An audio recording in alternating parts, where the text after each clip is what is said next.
Hello दोस्तों, कैसे हैं आप लोग। आज हम बिहार बोर्ड को पढ़ाने जा रहे हैं रियल नंबर कंप्लीट। ये वीडियो वन शॉट होगा, ये विद्यार्थी के लिए रिवीजन वीडियो होगा। ठीक है, तो पहला क्वेश्चन हम लोग बोर्ड पे लिखे हैं, यूक्लिड विभाजन एल्गोरिथम के प्रमेय से वह 156 तथा 504 का एचसीएफ का मतलब होता है हाईएस्ट कॉमन फैक्टर, यानी कि मासा ज्ञात करना।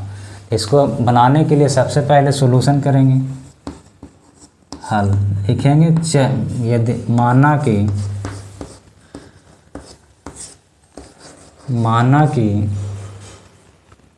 ए बराबर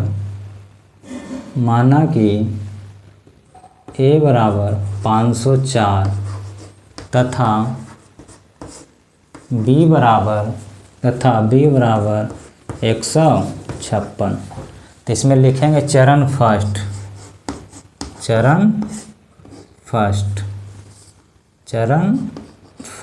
तो चरण फर्स्ट में क्या करेंगे, 156 156 से भाग लगाएंगे, इसमें 504 में। देखिए यहाँ पर 1 से 156 का है, तो यदि हम इसको 156 का टेबल तो पढ़ना बहुत कठिन है। सबसे पहले हमको यहाँ 15 लेंगे, तो 15 का टेबल तो हम पढ़ सकते हैं, तो यानी 15, तो 15 चौका 60, 4 बार में ज़्यादा हो जाएगा, यानी कितना बार लगेगा, 3 बार। 3 बार लगाएं तो यहाँ 3 से गुना करके लिखेंगे, 6 × 18 के 8 बाकी 1, 15 × 45 है 1, 46। अब इसको घटाएंगे, 14 में से 8 घटा 6, ये आपका क्या हो गया, 9 में से 6 घटा 3, ये आपका हो गया 4 में से 4 कैंसिल। यहाँ पर लिखेंगे यूक्लिड विभाजन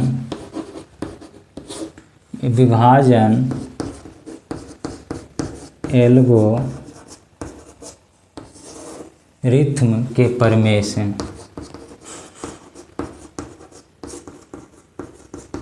से क्या होना चाहिए, ए बराबर BQ प्लस R।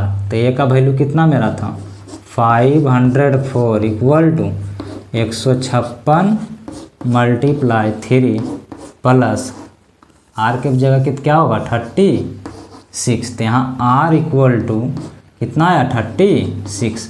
लेकिन एचसीएफ बनाने में मेरा R जो है शेषफल, R मतलब रिमाइंडर हमारा 0 आना चाहिए, तो 0 नहीं आया। तब दूसरा चरण चलेंगे, चरण सेकेंड में क्या करेंगे, अब वापस से रिमाइंडर को क्या बनाएंगे, भाजक बनाएंगे, और जो मेरा भाजक था उसको भाज्य बनाएंगे।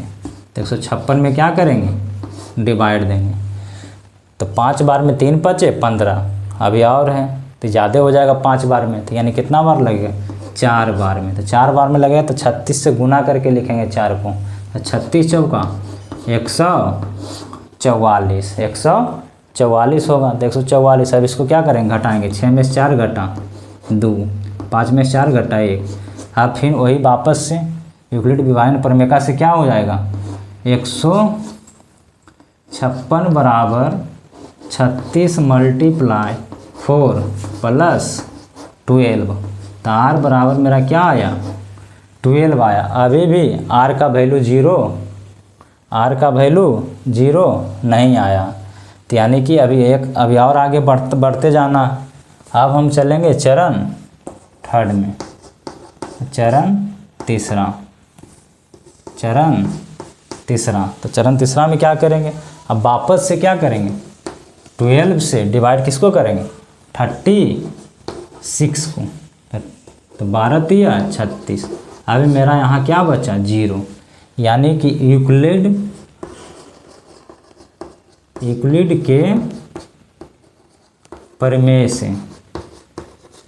के प्रमेय से क्या बोलेंगे कि ए बराबर BQ प्लस R, तो यानी 36 इक्वल टू 12 मल्टीप्लाई 3 प्लस 0। अब देखिए यहाँ पर हमारा जो शेषफल जो है 0 आ चुका है, R बराबर 0। अतः हम बोल सकते हैं, अतः 504 अतः 156 तथा 504 का मासा महत्तम समावर्तक बराबर कितना आ जाएगा 12, यानी 12 आपका क्या हो जाएगा। This is the correct answer.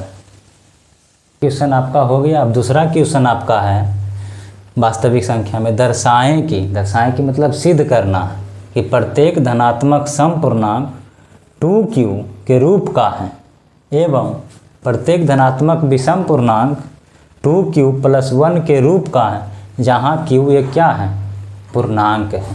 तो सबसे पहले हम इसको सॉल्यूशन करेंगे हल। माना कि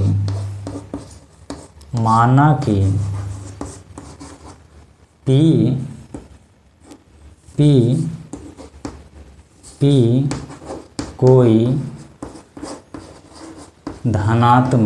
कोई धनात्मक पूर्णांक है।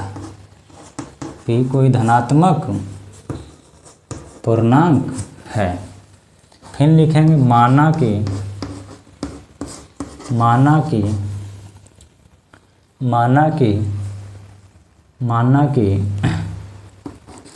P को 2 से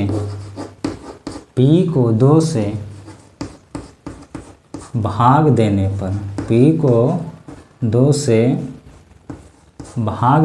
पर भागफल जो है मेरा Q आता है। Q तथा शेष जो है मेरा शेष R आता है, यानी R है। तब हम कहेंगे यूक्लिड विभाजन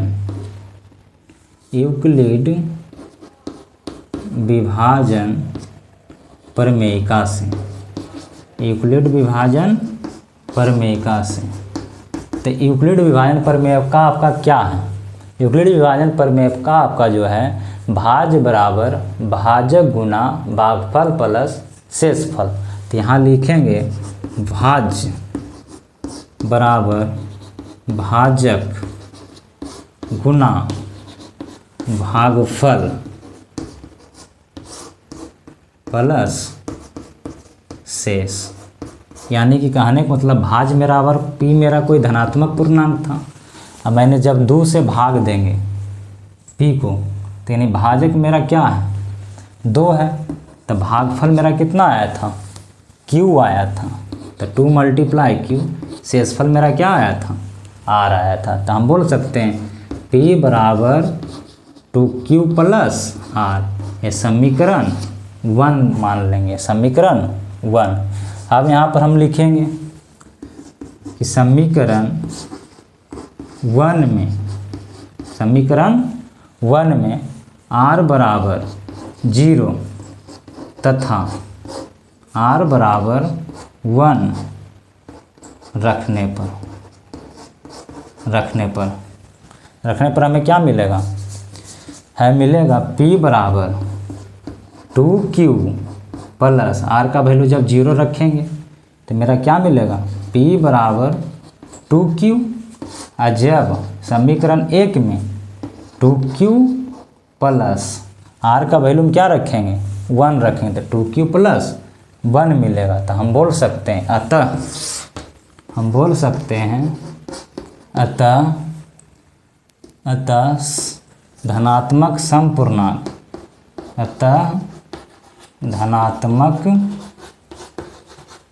समपूर्णांक 2Q तथा विषम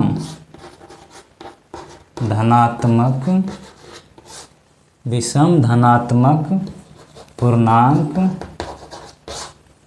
2Q + 1। यही हमको क्या करना था, साबित करना था। तो यहाँ क्या लिखेंगे सत्यापित।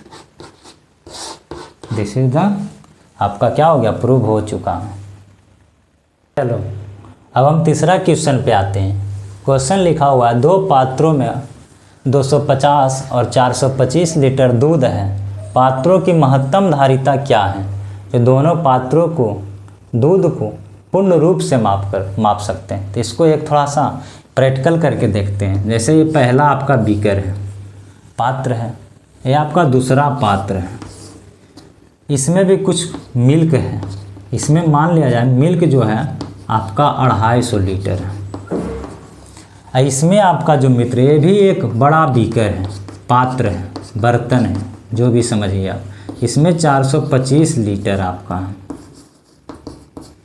अब ये दोनों को एक ऐसा तीसरा जो है बड़ा वाला बीकर बनाना है जो इस वाले कंटेनर को, इस वाले पात्र को, दोनों दूध को इक्वल माप सके। यानी कि पूर्ण रूप से मापने का मतलब होता है, जैसे इसमें 250 लीटर है तो 250 लीटर को भी एक ऐसा मेजरमेंट पात्र बनाना है जो इसको भी कंप्लीट रूप से ये वाला पात्र डिवाइड कर दे, ये इस वाले बर्तन का भी जो है दूध को, ये जो आपका मेजरमेंट पात्र है इसको भी क्या करें, डिवाइड कर सके कंप्लीट रूप से। तो कंप्लीट रूप से डिवाइड करने का मतलब है कि हम इस क्वेश्चन को क्या निकालेंगे, मासा निकालेंगे। ऐसे यहाँ पर आपको कीवर्ड भी दिया हुआ, महत्तम धारिता। महत्तम धारिता का मतलब होता है महत्तम, माने आपको बड़ी से बड़ी निकालना है, तो बड़ी से बड़ी निकालना है तो आप मासा निकालिएगा। तो सबसे पहले हम क्या करेंगे, इस क्वेश्चन को मासा निकाल लेंगे क्वेश्चन में। तो मासा कैसे निकालेंगे, तो 250 से क्या करेंगे, डिवाइड करेंगे 425 को। तो 2 बार में तो 25 दूना 50, 500 आपका हो जाएगा। तो 2 बार तो लगेगा नहीं आपका भाग, तो 1 बार जाएगा। तो 1 बार जाएगा तो क्या हो जाएगा आपका 250। अब इसको क्या करेंगे, सब्ट्रैक्ट करेंगे। तो 5 घटाओ 0, 5, 2 में से आपका 5 सब्ट्रैक्ट नहीं होगा, तो एक इससे क्या लेंगे, पैंचा लेंगे, तो आपका क्या हो जाएगा 12, 12 में से 5 घटेगा, क्या आएगा 7। ये आपका क्या हो चुका है 3, 3 में से 2 घटा 1। अब मासा बनाने में क्या होता है, इसका मेन काउच जो आपका शेषफल है उसको क्या बनाना है, भाजक बनाना, और जो भाजक था उसको भाज बनाना। ये प्रक्रिया तब तक करना है जब तक कि शेष हमारा 0 ना आ जाए। तो चलिए करते हैं नेक्स्ट स्टेप। अब यहाँ पर देखिए 175 का टेबल ना तो आपको आता ना तो हमको आता, लेकिन 17 का टेबल आता आपको। 17 दूनी 34, अगर 2 बार सोचेंगे तो यहाँ 34 आएगा, यहाँ तो 25 है, तो यानी कितना बार लगेगा, 1 बार लगेगा। कितना बार लगेगा, 1 बार लगेगा। तो 1 बार लगेगा तो 175 बार में 175, 175। तो 10 में से 5 घटा 5 हो गया आपका। ये आपका क्या हो गया 4, तो 4 में से तो 7 घटेगा नहीं, तो यानी 14 में से 7 घटा 7। ये आपका 1 में से 1, तो यानी कैंसिल 0। अब 75 को फिर शेषफल को भाजक बना देना, और जो पूर्ववर्ती भाजक था उसको हम क्या करेंगे, भाज्य बनाएंगे। तो 175 को अब यहाँ लिखेंगे। तो कितना बार, 2 बार जाएगा, तो यानी क्या हो जाएगा 150। अब कितना बचा यहाँ 5, 7 में से 5 घटा 2।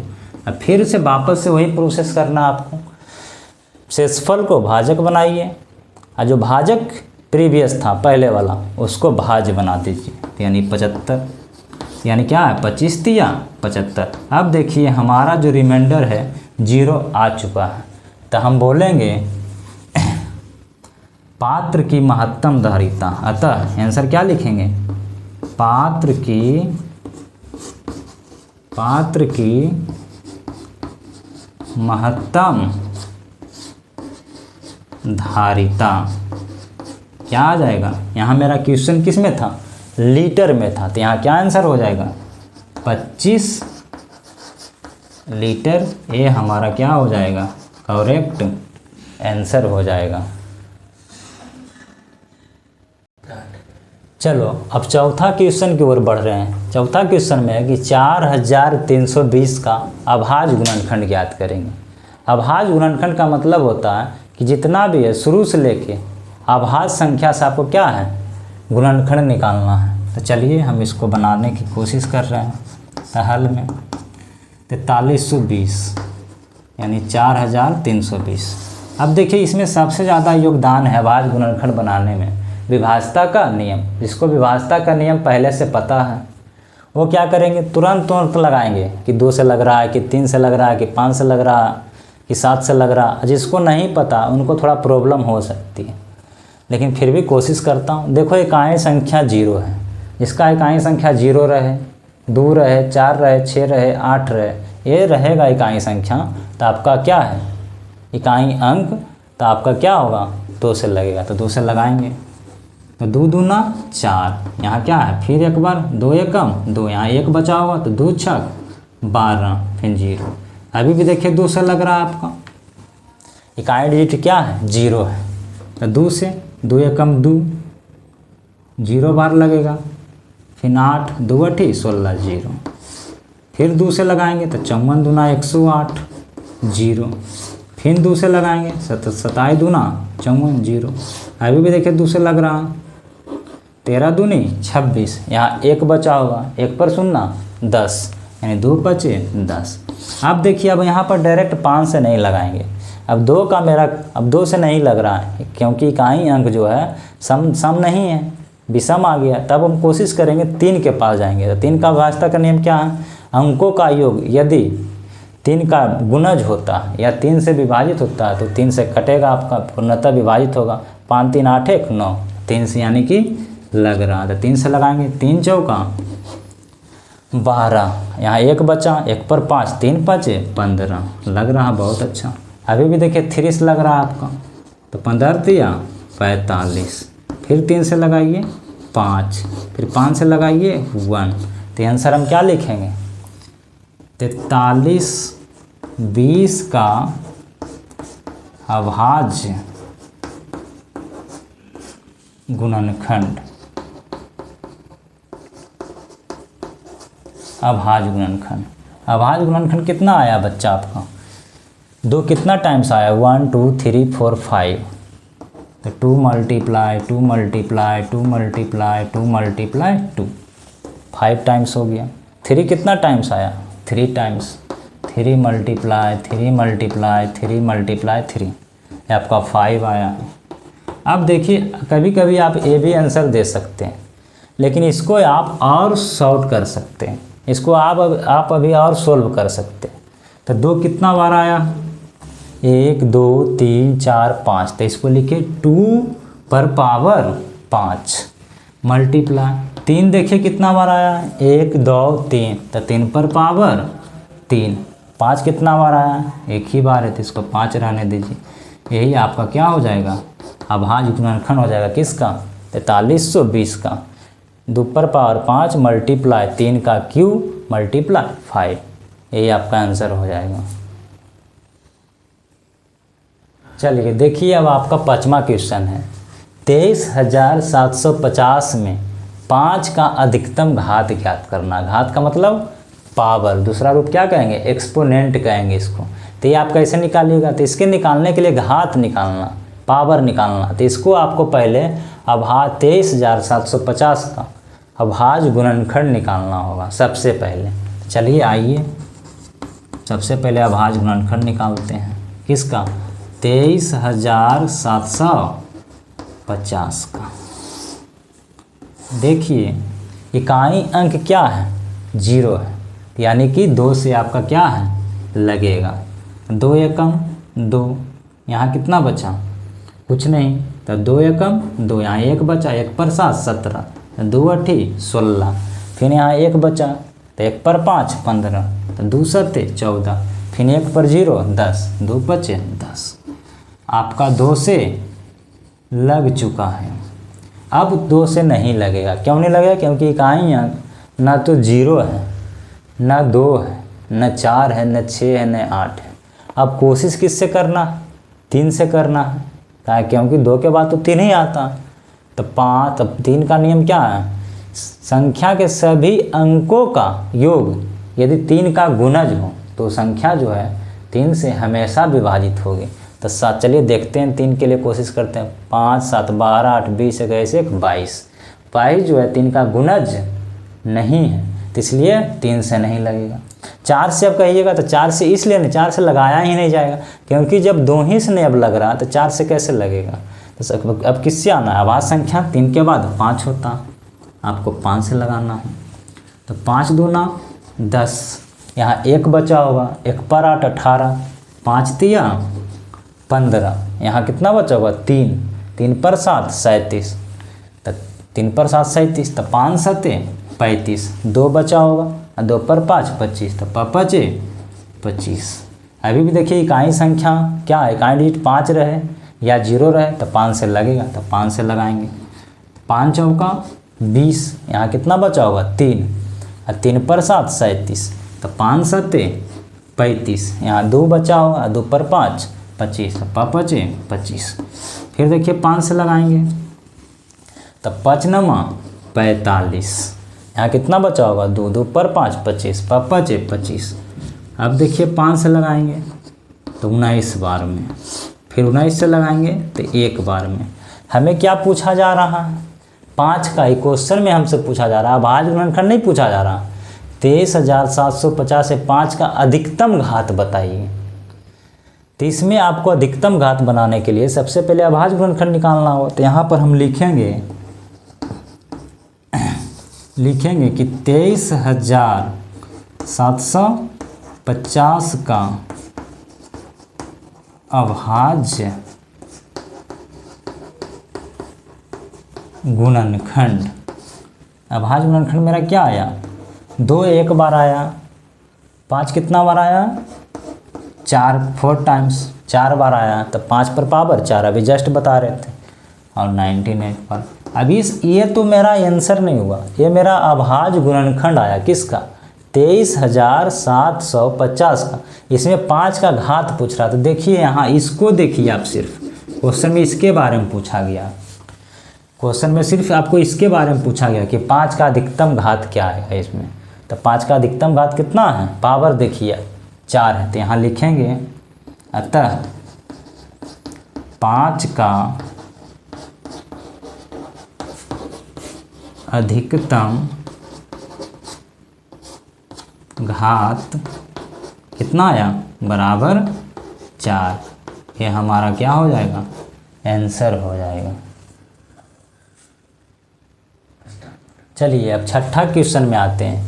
यदि 6370 यानी 6370 बराबर 2 पर पावर m मल्टीप्लाई है, डेसिमल आपका नहीं है, दशमलव नहीं है, ये आपका गुना का सिंबल है, इनटू का। तो 2 पर पावर m मल्टीप्लाई 5 पर पावर n मल्टीप्लाई 7 पर पावर k मल्टीप्लाई 13 पर पावर p है। तो m plus n plus k plus p का मान ज्ञात कीजिए। तो ये भी क्वेश्चन बनाने के लिए सबसे पहले हमें क्या निकालना होगा, 6370 का अभाज्य गुणनखंड निकालना होगा। चलिए अभाज्य गुणनखंड निकालते हैं इसका, 6370 का। तो सबसे पहले इकाई अंक 0 है तो 2 से लगाएंगे, यानी 2 तिया 6, 2 या कम 2, यहाँ कितना बचा 1, 1 पर 7 17, 2 8 16, 1 पर 0 10, तो 2 5 10। अब मेरा क्या हो गया 2 से लग चुका है। अब 3 का कोशिश करेंगे, 3 1 4 और 8 12 5 17 नहीं लगेगा, यानी किससे 5 से लगाएंगे, 5 6 30, 1 बचा 1 पर 8 18, 5 तिया 15, यहाँ 3 बचा 5 7 35। अब 5 से भी नहीं लगेगा, अब किससे लगेगा 7 से लगाएंगे। तो 7 9 63, 7 एकम 7, अभी भी 7 से लग रहा है, कितना बार में 13 बार में। अब 13 से लगेगा कितना बार में 1 बार में। तब यहाँ पर क्या लिखेंगे कि 6370 इक्वल टू 2 पर पावर m मल्टीप्लाई 5 पर पावर n मल्टीप्लाई 7 पर पावर k मल्टीप्लाई 13 पर पावर p। और 6370 बराबर हम क्या निकाल चुके हैं, 2 पर पावर 1 एक बार आया है, 5 आया एक बार, तो 5 पर पावर 1, 7 कितना बार आया 2 बार, 7 पर पावर 2, 13 कितना बार आया 1 बार, बराबर क्या लिखेंगे 2 पर पावर m मल्टीप्लाई 5 पर पावर n मल्टीप्लाई 7 पर पावर k मल्टीप्लाई 13 पर पावर p। अब यहाँ से हम कंपैरिजन करेंगे, क्या करेंगे तुलना करेंगे। तुलना करने पर हमें क्या मिलेगा,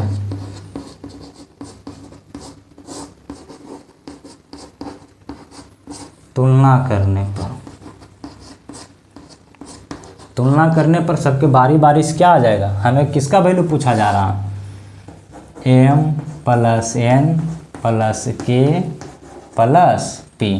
देखिए दो पर पावर एम है, यहाँ दो पर पावर 1 है, तो एम का वैल्यू 1 आ जाएगा, एम का मान 1 आ जाएगा। यहाँ 5 पर पावर एन है, यहाँ 5 पर पावर 1 है, तो एन की जगह क्या आ जाएगा, 1 आ जाएगा। यहाँ 7 पर पावर के है, यहाँ 7 पर का स्क्वायर है यानी पावर 2 है, के का वैल्यू 2 हो जाएगा। यहाँ 13 पर पावर पी है, यहाँ 13 पर पावर 1 है, तो पी का वैल्यू 1 हो जाएगा। यही मेरा क्वेश्चन पूछना चाह रहा है कि बताइए एम प्लस एन प्लस के प्लस पी का वैल्यू। अब इसको क्या करेंगे, ऐड कर देंगे, 1 + 1 2, 2 + 2 4, 4 1 5, तो मेरा क्या आ जाएगा, आंसर आ जाएगा 5। चलिए 7वां नंबर क्वेश्चन में आते हैं। 7वां नंबर क्वेश्चन है आपका लुप्त संख्या। लुप्त संख्याओं में a, b, c, d तथा x का मान ज्ञात करिए। ये आपका कुछ नहीं है, ये 30,030 का अभाज्य गुणनखंड में आपको क्या है, कुछ कुछ जो संख्या है आपको छुपा दिया गया है और वही सबका आपका क्या है, वैल्यू आपसे पूछ रहा है। सबसे पहले a का वैल्यू निकाल लेंगे, तो a बराबर मेरा क्या होगा, 2 से लगाएंगे तभी ना a आया होगा, तो यानी कहने का मतलब 30,000 30 को हम क्या करेंगे, 2 से डिवाइड करेंगे, तो कितना आएगा, 15 दूनी 30, 0 15 दूनी क्या हो जाएगा 30, यानी 15,015। किसका वैल्यू आ गया, a का। अब हमें b का वैल्यू निकालना है, तो b का वैल्यू कैसे निकलेगा, a का वैल्यू तो हम जान चुके हैं कि 15,015, तो यहाँ a का वैल्यू यानी 15,015 को हम किससे डिवाइड करेंगे, 3 से, तो 3 से डिवाइड करेंगे तो मेरा b का वैल्यू आ जाएगा, तो 3 × 5 = 15, 0 से 0। अब 1 को उतारेंगे तो आपका नहीं लग रहा, फिर 5 को उतारेंगे तो फिर 0 देंगे, 3 × 5 = 15 यानी 5,005, b का वैल्यू आ गया। अब c का वैल्यू मुझे क्या कितना बार लगाया ये मालूम नहीं। अब c को वैल्यू निकालना है तो हमें 1001 से डिवाइड करना होगा 5,005 को, तो c बराबर बोलेंगे कि 5,005 यहाँ पर आपका, तब c से डिवाइड करते यहाँ पर, अगर a संख्या लुप्त होता तो इससे डिवाइड करके इसको निकाल लेते। यदि a संख्या लुप्त रहता तो इससे, ये संख्या लुप्त रहता, ये दिया रहता, तो आप क्या इससे डिवाइड करके इसको यहाँ निकाल लेते, लेकिन आपका ये आपको क्या है छुपा दिया गया। तो हम क्या करेंगे, b को जब हम 1001 से डिवाइड करेंगे तो c का वैल्यू नहीं आ जाएगा, तो यानी 1001 से क्या करेंगे डिवाइड करेंगे तो कितना बार में, 5 बार में आएगा c का वैल्यू। अब c का वैल्यू 5 आ गया, हमें अब निकालना है d का वैल्यू, तो d का वैल्यू क्या हो जाएगा, 1001 को हम 7 से लगाए हैं, अभाज्य गुणनखंड, तो 7 से भागा देंगे, क्या है 7 एकम 7, यहाँ 3 बचा, 3 पर 0 30, 7 चौका 28, 7 चौका 28, यहाँ 2 बचा होगा, 2 पर 1 21, तो 7 21, यानी डी का वैल्यू क्या मेरा कितना आ चुका 143। अब मुझे x का वैल्यू निकालना है। यदि मेरा यहाँ पर x का वैल्यू दिया होता, यदि क्वेश्चन में इसका वैल्यू पूछा होता, तो d में हम भाग दे देंगे किससे, 143, d का वैल्यू आ चुका है, यानी कि 143 में हम किससे भाग देते, जो यहाँ पर x के जगह दिया हुआ रहता, लेकिन x मेरा दिया हुआ नहीं है, तो हम किससे भाग दे लेंगे 13 से। कहा ये जो है d जो है ये दोनों का गुणनखंड ही तो है, दोनों का गुणनफल ही तो बराबर d है, तो इसलिए हमें x का वैल्यू पूछा जा रहा है। तो क्या करेंगे, d का वैल्यू मेरा कितना आया है 143, देखिए d का वैल्यू निकाल चुके हैं। 143 में हम किससे भाग दे देंगे 13 से, 13 से भाग देंगे तो कितना बार में 11 बार में, तो x का वैल्यू क्या आ गया 11। तो a बराबर, अतः हम लिखेंगे a बराबर 15,015, कौमा b बराबर 5,005, कौमा c बराबर 5, d बराबर 143 और तथा x बराबर कितना 11। ये हमारा क्या हो गया आंसर हो गया। चलिए नेक्स्ट में हम आ रहे हैं क्वेश्चन नंबर 8 में। अभाज्य गुणनखंड विधि से 96 और 404 का एलसीएम तथा एचसीएफ ज्ञात कीजिए। लघुत्तम समापवर्त्य और महत्तम समापवर्तक ज्ञात करना है हमें। तो सबसे पहले कौन विधि से निकालना, अभाज्य गुणनखंड विधि। आपको ऐसे नहीं निकालना। तो अभाज्य गुणनखंड सबसे पहले हम 96 का अभाज्य गुणनखंड निकालेंगे सेपरेट, 404 का भी पहले अभाज्य गुणनखंड निकालेंगे। तो चलिए सोल्व करते हैं क्वेश्चन को। 96 का अभाज्य गुणनखंड निकालेंगे सबसे पहले। तो 2 से 48 बार में, 2 से 24 बार में, 2 से 12 बार में, 2 से 6 बार में, 2 से 3 बार में, 2 से 3 बार में, 3 से 1 बार में। तो यानी 96 बराबर क्या आया मेरा, 96 बराबर मेरा आया है 2 पर पावर कितना। अब डायरेक्ट लिखेंगे 1 2 3 4 5, मैंने 5 2 जो है 5 बार आया था, इसलिए लिखेंगे 2 पर पावर 5। 3 आया मेरा 1 बार, क्या आया 96 बराबर 2 पर पावर 5 मल्टीप्लाई 3। अब हम 404 का अभाज्य गुणनखंड निकालेंगे। 404 का निकालेंगे तो 2 से 2 से 2, 2 से 101, और किसी से लग रहा है देखो तो 3 से नहीं है लगेगा, 5 से नहीं है, 7 एकम 7, 3 नहीं, 7 से नहीं लग रहा, 11 से नहीं लगेगा, यानी कि अब लगेगा नहीं। मेरा अभाज्य गुणनखंड यहीं तक समाप्त होता। तब क्या लिखेंगे 404 बराबर 2 कितना बार आया, 2 बार, और 101 1 बार। अब हमें निकालना एलसीएम। अभी दोनों का हमें क्या निकालना है, एलसीएम निकालना और एचसीएफ निकालना।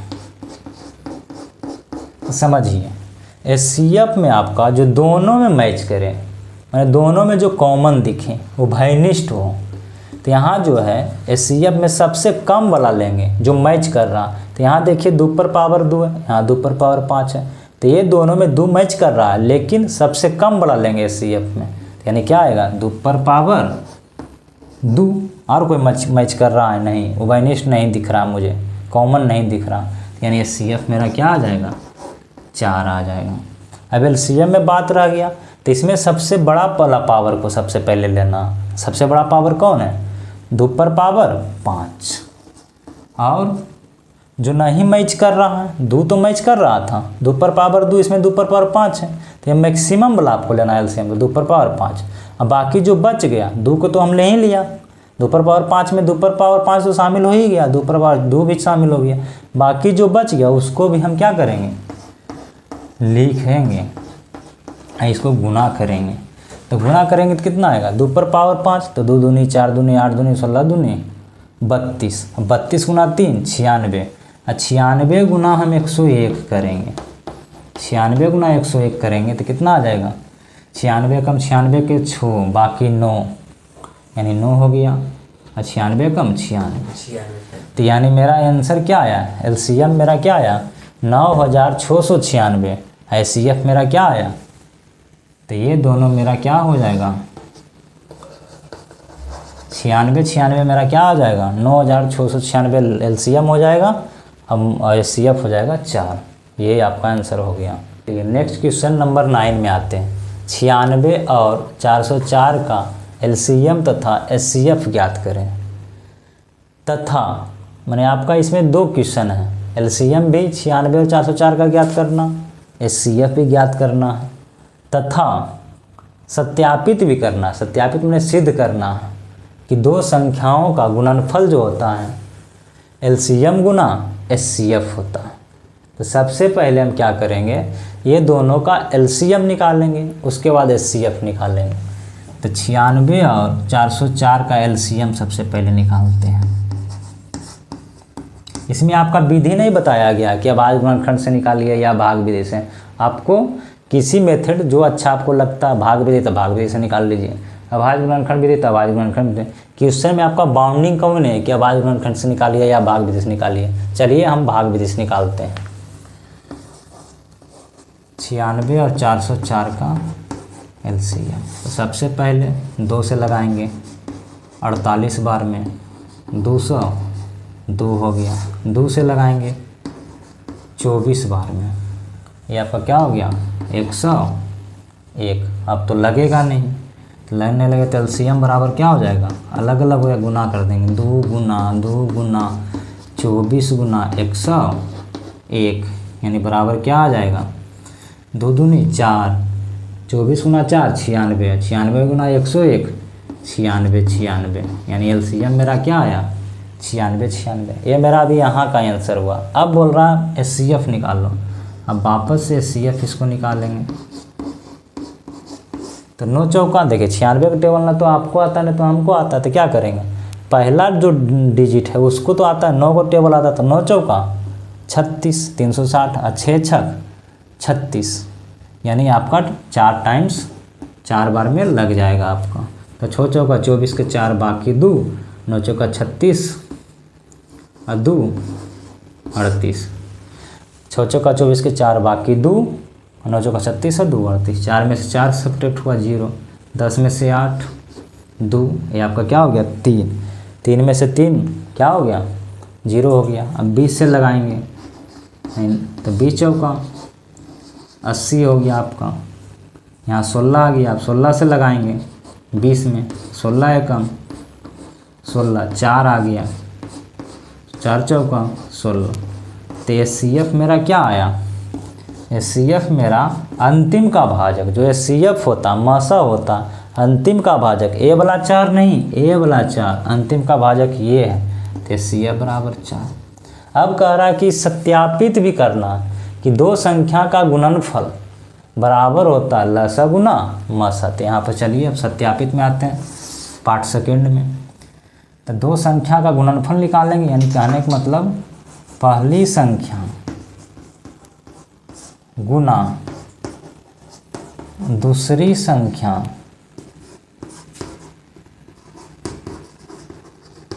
बराबर एलसीएम गुना HCF। तो पहली संख्या मेरा क्या है 96 है, दूसरी संख्या मेरा क्या है 404 है, बराबर एलसीएम मेरा कितना आया 9696, और मेरा एचसीएफ कितना आया 4 आया। अब इसको हम गुना करेंगे, तो 6 चौका 24 के 4 बाकी 2, 9 चौका 36 और 2 38 के 8 बाकी 3, 6 चौका 24 और 3 27 के 7 बाकी 2, 9 चौका 36 और 2 38। इधर भी गुना करेंगे, क्या आएगा 38,784, गुना कीजिएगा तो इतना ही आएगा, पहली संख्या गुनी दूसरी संख्या। तो यहाँ मेरा क्या हो जाता है, ये भी प्रूफ हो जाता है कि पहली संख्या गुना दूसरी संख्या बराबर होता है एलसीएम गुना एचसीएफ। तो ये मेरा क्या हो गया सत्यापित भी हो गया। ये मेरा आंसर हो गया एलसीएम और एचसीएफ का।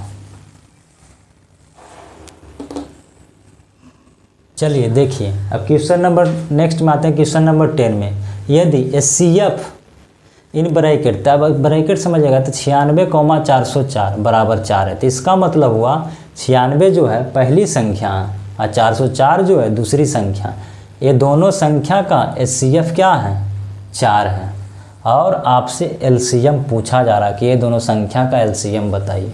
सबसे पहले हल में लिखेंगे दिया हुआ है, पहले क्वेश्चन में जो दिया हुआ है उसको समझिए क्या क्या क्वेश्चन में दिया है। दिया क्या चीज़ है, पहली संख्या दे है आपका, पहली संख्या 96, फिर आपका दूसरी संख्या दे दिया हुआ, दूसरी संख्या बराबर 404। अब आपका क्या दिया हुआ एचसीएफ दिया हुआ, एचसीएफ मतलब मासा दिया हुआ 4, और आपसे लसा पूछ रहा। तो हम जानते हैं अभी जस्ट साबित किए थे, हम जानते हैं कि एलसीएम गुना एचसीएफ जो होता है पहली संख्या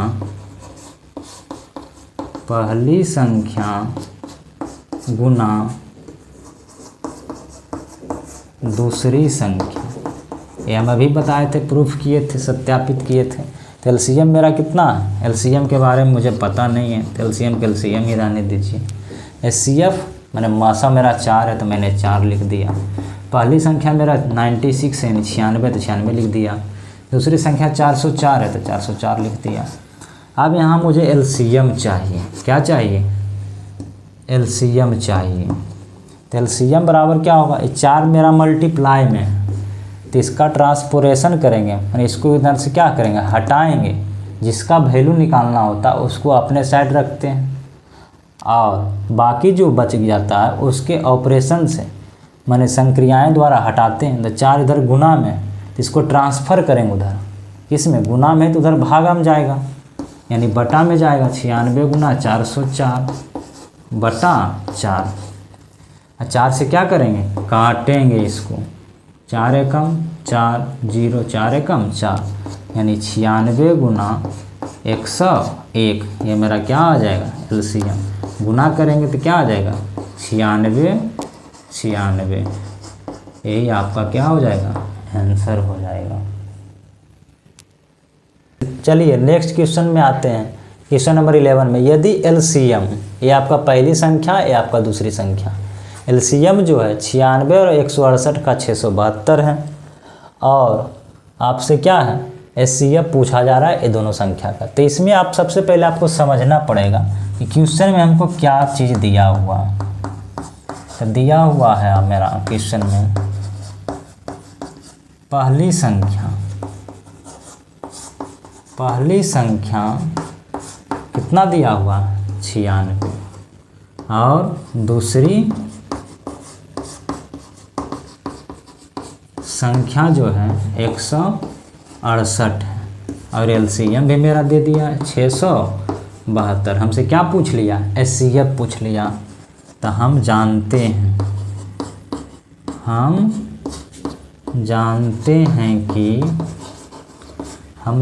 हैं कि एलसीएम गुना एचसीएफ जो होता है पहली संख्या गुना दूसरी संख्या, पहली संख्या गुना दूसरी संख्या। तो एलसीएम मेरा कितना दिया हुआ है, 672। तो इसके स्थान पे 672 लिख दिए। गुणाक चिन्ह है तो गुणाक चिन्ह। एचसीएफ मेरा दिया हुआ नहीं है, मैं क्या लिख दिया, एचसीएफ को एचसीएफ ही लिख दिया। पहली संख्या मेरा कितना है, 96 और दूसरी संख्या मेरा क्या है, 168। अब मुझे एचसीएफ निकालना है। तो एचसीएफ निकालना है तो आपका क्या है, एचसीएफ को अपना साइड रखेंगे। ये मेरा गुना में, इसको कहाँ करेंगे, ट्रांसफ़र कर देंगे राइट साइड। तो डिवाइड में हो जाएगा, अच्छा 672। तो 4 बार में एक कटेगा, 8 चौका 32 के 2 बाकी 3, 16 चौका 64 3 67, यानी बिल्कुल 4 बार में कट रहा है 168 से। 4 से फिर इसको कैंसिल करेंगे, 24 चौका 96। तो एचसीएफ में जो मेरा आ जाएगा, एचसीएफ बराबर 24। तो आंसर में क्या लिखेंगे, अतः ऐसे भी आप सजा सकते हैं, एचसीएफ 96,168 बराबर 24। आप ऐसे भी लिख सकते हैं आंसर। नेक्स्ट क्वेश्चन आते हैं। नेक्स्ट क्वेश्चन आपका 12 नंबर क्वेश्चन में कह रहा है 3 मापन दंड है। एक है मेजरमेंट मापने वाला पैमाना 64 सेंटीमीटर का, दूसरा पैमाना है 80 सेंटीमीटर का और तीसरा पैमाना जो है 96 सेंटीमीटर का है, लंबाई के हैं। कह रहा है कपड़े की न्यूनतम लंबाई ज्ञात कीजिए। कपड़ा कितना खरीदा जाएगा, यानी कपड़े कितना लंबाई का होगा, न्यूनतम कम से कम। इसे जो है इन दंडों में से का प्रयोग करके ठीक पूर्णांक संख्या मापा जा सकता। यानी कपड़ा कितना होना चाहिए कम से कम लंबाई का। जो पहला भी जो है मापने वाला जो मापन दंड है, स्केल है, वो 64 सेंटीमीटर वाले से भी माप दे, 80 सेंटीमीटर वाले से भी कंप्लीट रूप से माप दे और 96 सेंटीमीटर से पूरी माप सके। मैंने कंप्लीट रूप में पूर्णांक संख्या, ठीक पूर्णांक संख्या। इसका मतलब हुआ कि आपका दशमलव में नहीं, एकदम कंप्लीट रूप से पूर्णांक आना चाहिए, इंटीजर आना चाहिए। तो इसे कम से कम न्यूनतम लंबाई, तो इसका क्या निकलेगा, एलसीएम निकलेगा। तो सबसे पहले हम क्या निकालेंगे, एलसीएम निकालेंगे। 64 सेंटीमीटर, 80 सेंटीमीटर तथा 96 सेंटीमीटर का लहसन निकालना है मुझे। तो निकालते हैं, चलिए। 64 सेंटीमीटर, 80 और 96 का एलसीएम निकालेंगे। 2 से 32 बार में, 2 से 40 बार में और 2 से 48 बार में। फिर आपका 2 से लग रहा है, 2 से 16 बार में, 2 से 20 बार में, 2 से 24 बार में। फिर 2 से लगाएंगे 8 बार में, 10 बार में, 12 बार में। फिर 2 से लगाएंगे 4 बार में, 5 बार में, 6 बार में। फिर 2 से लगाएंगे 2 दूनी 4, 5 नहीं लगे, 2 तिया 6। अब देखिए सब अलग अलग हो गया, तो क्या कर लेंगे, एलसीएम बराबर गुना कर लेंगे। 2 गुना 1 2 3 4 5 6 बार 2, 2 गुना 2 गुना 2 गुना 2, 2 4 5, 1 6 बार हो गया। 2 गुना 5 गुना 3 करेंगे। चलिए गुना करते हैं। 2 दूनी 4, 4 दूनी 8, 8 दूनी 16, 16 दूनी 32, 32 दूना 64, 64 बच्चे 320 और 320 गुना 3, 320 गुना 3 हो जाएगा, आप कर लीजिए 320 गुना 3 यानी 960। ये 960 मेरा क्या आएगा, कम से कम आएगा। तो आंसर में क्या लिखेंगे, आंसर में लिखेंगे कपड़े की न्यूनतम लंबाई। अतः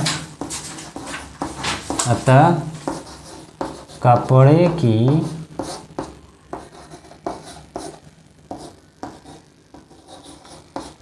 न्यूनतम लंबाई जो आएगा आपका 960 सेंटीमीटर। आपको अगर इसको मीटर में लिखना है तो क्या लिखेंगे, 9 पॉइंट। आपको सेंटीमीटर को अगर मीटर में डिवाइड करना, मीटर में व्यक्त करना, तो 100 से क्या करेंगे, 100 से डिवाइड कर देंगे, यानी 100 से डिवाइड करेंगे तो 9.60 मीटर। आप ये दोनों आंसर लिख सकते हैं। मीटर में लिखिएगा तो 9.60 मीटर लिखना पड़ेगा, सेंटीमीटर में लिखना होगा तो 960 सेंटीमीटर। ये आपका क्या हो जाएगा, इस क्वेश्चन का करेक्ट आंसर हो जाएगा। स्टार्ट। नेक्स्ट क्वेश्चन आपका है, ये जो बिहार बोर्ड का 10th का एकदम इम्पॉर्टेंट क्वेश्चन है। ये हर एग्ज़ाम में, प्रत्येक साल एग्ज़ाम में ये क्वेश्चन पूछा जाता है। यहाँ आपको क्या करेगा, सिद्ध करे कि √5 एक अपरिमेय संख्या। कभी कभी क्या कर देता है, √2 एक अपरिमेय संख्या। कभी कभी पूछ लेगा √7 एक अपरिमेय संख्या। तो बनाना आपको ऐसे ही, इसलिए मैं एक क्वेश्चन इस पे बताने जा रहा हूँ। तो सबसे पहले लिखेंगे सिद्ध करना। सिद्ध करने में प्रूफ लिखेंगे। क्या लिखेंगे, प्रूफ लिखेंगे। यदि संभव हो, यदि संभव हो तो माना कि, अब देखो हमको अपरिमेय साबित करना, तो अपरिमेय मान ही लेंगे तो साबित हो पाएगा नहीं। तो इसको अपोजिट मानना, अपरिमेय साबित करना तो मुझे परिमेय मानना होगा। यदि संभव हो तो माना कि √5 एक परिमेय संख्या है। अब जैसे ही परिमेय होगा तो क्या लिखेंगे, √5 बराबर P/Q, P/Q, जहाँ Q नॉट इक्वल टू 0, यानी Q का जो मान जो है कभी 0 नहीं हो सकता। Q का मान 0 नहीं हो सकता। और P तथा Q सहअभाज्य संख्या, P तथा Q सहअभाज्य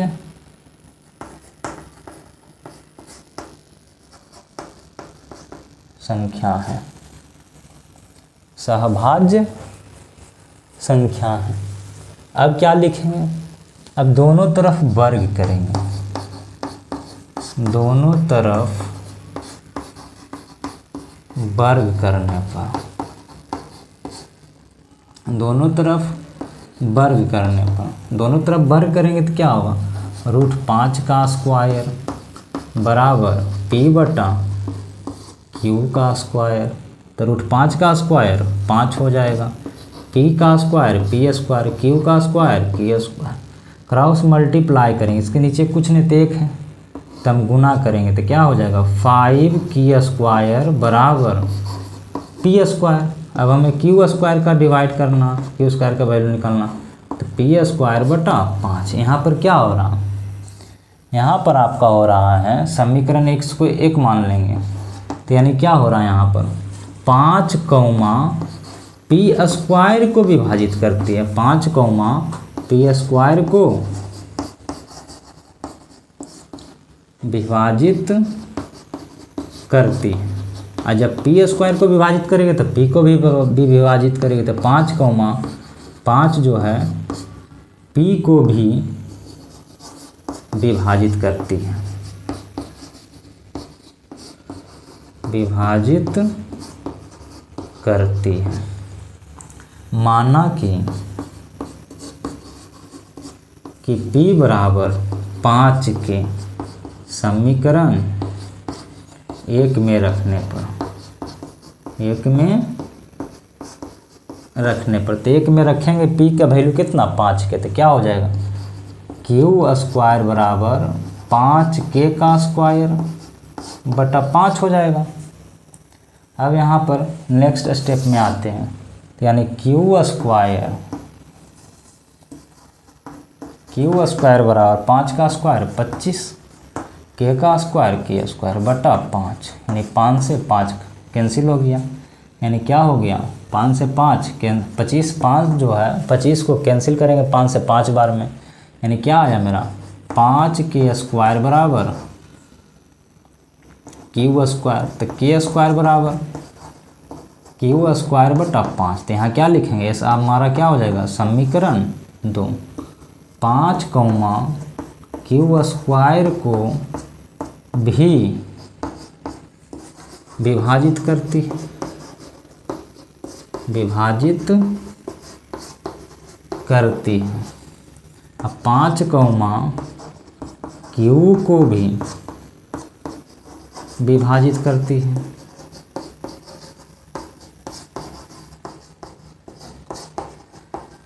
है, तो समीकरण 1 और 2 से बोलेंगे, समीकरण 1 तथा 2 से, ये मेरा क्या हो गया उभयनिष्ठ गुणनखंड आपका हो गया। तो यहाँ क्या बोलेंगे परिमेय संख्या की परिभाषा से, परिमेय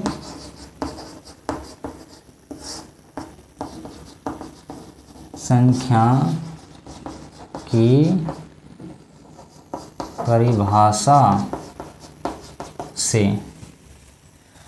यहाँ विभाजित नहीं करनी चाहिए, यहाँ विभाजित कर रहा है उभयनिष्ठ, यहाँ क्या कहेंगे परिमेय संख्या की परिभाषा से, यहाँ विरोधाभास है, यहाँ विरोधाभास है, विरोधाभास है। हमारी मान्यता गलत हुई, अतः √5 एक अपरिमेय संख्या है, अतः √5 एक क्या है आपका अपरिमेय संख्या है। नेक्स्ट क्वेश्चन में आते हैं, बिना लंबी विभाजन प्रक्रिया, बिना लंबी विभाजन का मतलब हुआ बिना भाग दिए हुए प्रक्रिया किए बताएं, मैंने आपको भाग देना नहीं है, फिर भी बताना है कि नीचे दी गई परिमेय संख्या, आपको 5 क्वेश्चन दिया गया है, पहला दूसरा तीसरा चौथा पाँचवा, ये पांचों परिमेय संख्या के दशमलव प्रसार शांत है या अशांत। हम भाग दे के पता तो करेंगे कि जो पूरी कंप्लीट रूप से पूर्णतः विभाजित हो जाएगा उसको क्या कह देंगे, शांत कह देंगे। अब जो पूर्णतः विभाजित दशमलव में भी नहीं होगा तो उसको अशांत कहेंगे। लेकिन यहाँ भाग देकर के नहीं बताना कि मेरा शांत है कि अशांत है, कि पूर्णतः भाग लग गया दशमलव में भी तो शांत हो गया, पूर्णतः भाग नहीं लगा चलते जा रहा तो अशांत बोलेंगे। तो ऐसे बिना विदाउट भाग किए हुए, बिना लंबी विभाजन प्रक्रिया, विभाजन मतलब भाग दिए हुए हमको बताना है कि जो पांचों क्वेश्चन आपको दिख रहा है बोर्ड पे ABCD कि शांत है या क्या अशांत है। तो सबसे पहले इसको हम समझते हैं। शांत या अशांत होने के लिए, शांत या अशांत होने के लिए आपको ये तो क्या है अंश, ये हमारा हर है। तो हर जो होना चाहिए, हर जो होना चाहिए वो 2 का ही घात होना चाहिए, 2 पर पावर है यानी 2 का ही घात हो सकता, या 5 का घात होनी चाहिए, या 2 का घात होना चाहिए, या 5 का घात होना चाहिए, या ये दोनों का गुणनफल होना चाहिए, ये दोनों का गुणनफल होना चाहिए। माने हर में जो है 2 का ही घात आए तथा 5 का घात आए, या ये दोनों का या ये दोनों आए 2 पर पावर m या गुना 5 पर पावर n। यानी कहने का मतलब हुआ कि हर में हमें 2 का घात दिखना चाहिए घात, और 5 का घात दिखना चाहिए। तो घात कैसे निकालेंगे? तो पिछले क्वेश्चन में मैं बता चुका हूँ कि घात निकाला जाता है अभाज्य गुणनखंड विधि से। यानी हमारा जो है हर का जो घात होना चाहिए वो 2 के ही घात होना चाहिए और 5 का घात होना चाहिए, या ये दोनों मिक्स होना चाहिए, तभी हम उसको कहेंगे शांत है। इसके अलावा कुछ भी आएगा तो हम उसको क्या कह देंगे कि यह अशांत है, इसका दशमलव प्रसार। चलिए अब मैं क्वेश्चन पे आता हूँ। चलिए पहला क्वेश्चन है 17/8। तो 8 को आप तोड़िए, तो 8 को तोड़ेंगे तो क्या लिखेंगे 2 पर पावर 3, 2 पर पावर 3। तो हर में देखिए सिंगल 2 आया है, 2 का ही घात है, तो इसलिए क्वेश्चन नंबर 1 को कहेंगे कि दशमलव प्रसार क्या है इसका, शांत है, बिना भाग दिए हुए बताना है। अब चलिए इस पे आता हूँ। इसका भी देखिए 3/8 का 8 का घात देखिए, आप इसको लिख सकते हैं 2 पर पावर 3। इसका भी देखिए हर का 8 को बदलेंगे 2 पर पावर 3, कहेगा 8 को 2 पर पावर 3 लाए कैसे। तो इसको हम क्या करेंगे अभाज्य गुणनखंड निकालेंगे।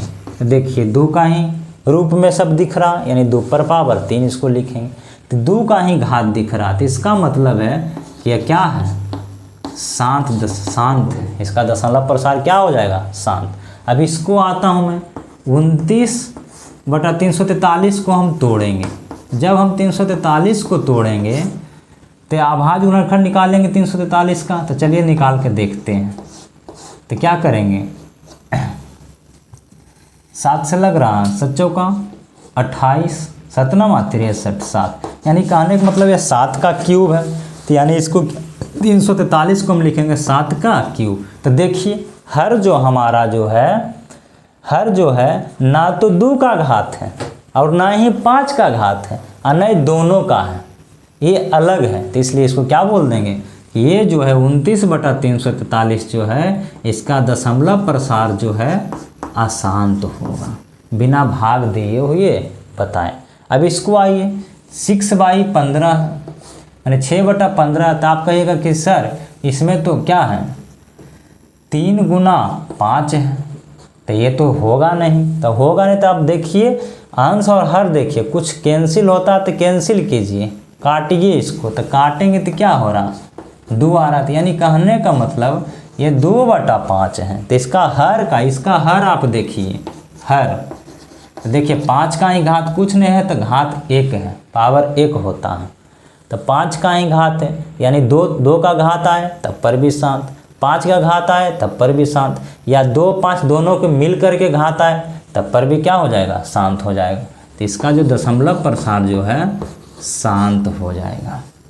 इसका देखिए 2 का घात तो आया है ठीक है, 5 का घात भी है, लेकिन इसके अलावा कोई दूसरा नंबर नहीं आना चाहिए। अगर नंबर आया है तो कैंसिल हो जाना चाहिए अंश और हर में, तो कैंसिल तो होगा नहीं। 7 एकम 7, 5 नहीं कैंसिल हो रहा, तो इसके वजह से ये क्या हो गया, अशांत हो गया। तो इसका जो है दशमलव प्रसार क्या हो जाएगा, अशांत हो जाएगा।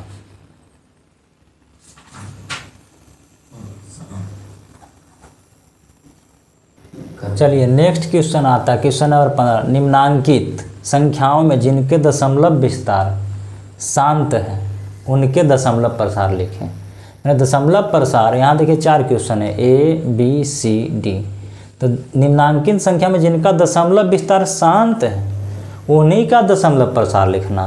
तो कहेगा सर पता कैसे करें कि शांत है, तभी जस्ट इसके 14 नंबर क्वेश्चन में वही बताए हैं कि कौन शांत है और कौन अशांत है, बिना भाग दिए हुए। देखिए इसका हर जो है 2 की घात है, 8 को हम लिखेंगे 2 पर पावर 3, इसलिए क्या है, सबसे पहला बात पता करना है कि ये तो शांत है। तो शांत है तो इसका दशमलव प्रसार निकालना, तो 8 से क्या करेंगे, डिवाइड करेंगे, तभी दशमलव प्रसार निकलेगा। तो 8 से 8 दूना 16, यहाँ कितना बचा 1, यहाँ दशमलव लिखेंगे तो 0, 8 एकम 8, 2 फिर एगो 0 देंगे तो 8 दूनी 16, फिर 4 फिर एक 0 देंगे तो 8 पचे 40, यानी कि 17/8 का दशमलव प्रसार क्या आ गया, 2.125। ये हमारा क्या हो गया, दशमलव प्रसार हो गया किसका, 17/8 का। क्वेश्चन नंबर बी में आते हैं 125। तो सबसे पहले ये पता करना है कि शांत है उन्हीं का निकालना। तो 125 देखिए 5 का क्यूब होता है, 5 25 25, यानी 5 का घात है, इसके अलावा कोई नहीं है। तो इसका ये जो है शांत है, तो शांत है तो उसी का तो निकालना है मुझे, जो शांत है उन्हीं का दशमलव प्रसार निकालना। इसको क्या करेंगे, 125 से क्या करेंगे, भाग देंगे। 125 से क्या करेंगे, भाग देंगे, किसमें, 13 में।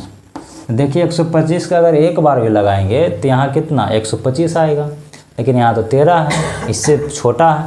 तो छोटा है तो कितना बार लगाएंगे, 0 बार लगाएंगे, तो 0 यहाँ देंगे, 13। अब यहाँ पर हम दशमलव देंगे, यहाँ 1 0, एक बार में लगाएंगे तो 125 हो गया। 5 बचा, 1 0 देंगे, एक स्टेप में 1 ही 0 आप दे सकते हैं। फिर भी देखिए इससे क्या है, 125 से छोटा ही है तो लगेगा मेरा नहीं, तो 1 0 और देंगे। तो जब एक ही स्टेप में 2 0 देते, एक वो तो आप दे चुके हैं, एक को दीजिएगा तो आपको एक और यहाँ 0 लिखना पड़ेगा। अब कितना बार में, 4 बार में लगेगा, यानी कितना 500। तो यानी मेरा दशमलव प्रसार कितना आ गया, 13/125 का 0.104। ये आपका क्या हो गया, आंसर हो गया दशमलव प्रसार किसका, 13/125। उसी प्रकार नेक्स्ट क्वेश्चन है 6/15। तो इसको पहले चेक नहीं करना, ये नहीं कि कह देना कि हर 3 गुना 5 है 3 आ गया, ये तो शांत है ही नहीं। सबसे पहले इसको देखिए शांत है, ये देखिए पहले कट रहा है, 3 दूना 6, 3 5 15, यानी 2/5 है। तो इसका देखिए घात जो हर का घात देखिए 5 का फॉर्म में है, रूप में है, तो इसका तो निकलेगा दशमलव प्रसार। क्यों, क्योंकि ये क्या है, शांत है। ये नहीं कि इसका 3 देखेंगे इसमें कि 3 है, 5 गुना 3 है तो कह देंगे तो शांति नहीं है। अंश और हर को एक बार पहले क्या करेंगे, कैंसिल कर लेंगे, काट लेंगे, उसके बाद देखेंगे कि इसका हर जो है 2 की घात और 5 की घात में है कि नहीं। तो है, तो इसलिए क्या हो गया, शांत। शांत है तो इसका दशमलव प्रसार निकालिए। तो 2 5 से भाग देंगे 2 में, तो ये तो एक बार भी नहीं लगेगा, तो 0 बार, तो यानी 2 दशमलव देंगे तो 0, 5 चौका 20, यानी इसका दशमलव प्रसार कितना आएगा, 0.4। ये आपका आंसर हो जाएगा। नेक्स्ट क्वेश्चन है 64/455। देखिए इसका तो 5 का अगर इसको निकालिएगा 455 का, तो इसको हम क्या लिखेंगे, 5 से लगाएंगे तो क्या है, 5 5 9 45, यानी कहने का मतलब 64/5 गुना 7 गुना 13। हमें तो सिर्फ 5 के घात चाहिए, या तो 2 के घात चाहिए, या 5 2 दोनों चाहिए। तो इसके अलावा देखिए 7 आ गया, 13 आ गया। दूसरी बात ये भी ध्यान रखना कि ये कैंसिल भी नहीं हो रहा है, अंश और हर में 7 और 13, तो इसलिए क्या है, ये अशांत है। तो मुझे क्वेश्चन में क्या बोला गया है, दशमलव प्रसार निकालना किन का, जो शांत है उन्हीं का दशमलव प्रसार निकालना। तो इसके लिए अशांत है, इसका दशमलव प्रसार नहीं निकालेंगे। ठीक है, आगे बढ़ते हैं नेक्स्ट क्वेश्चन।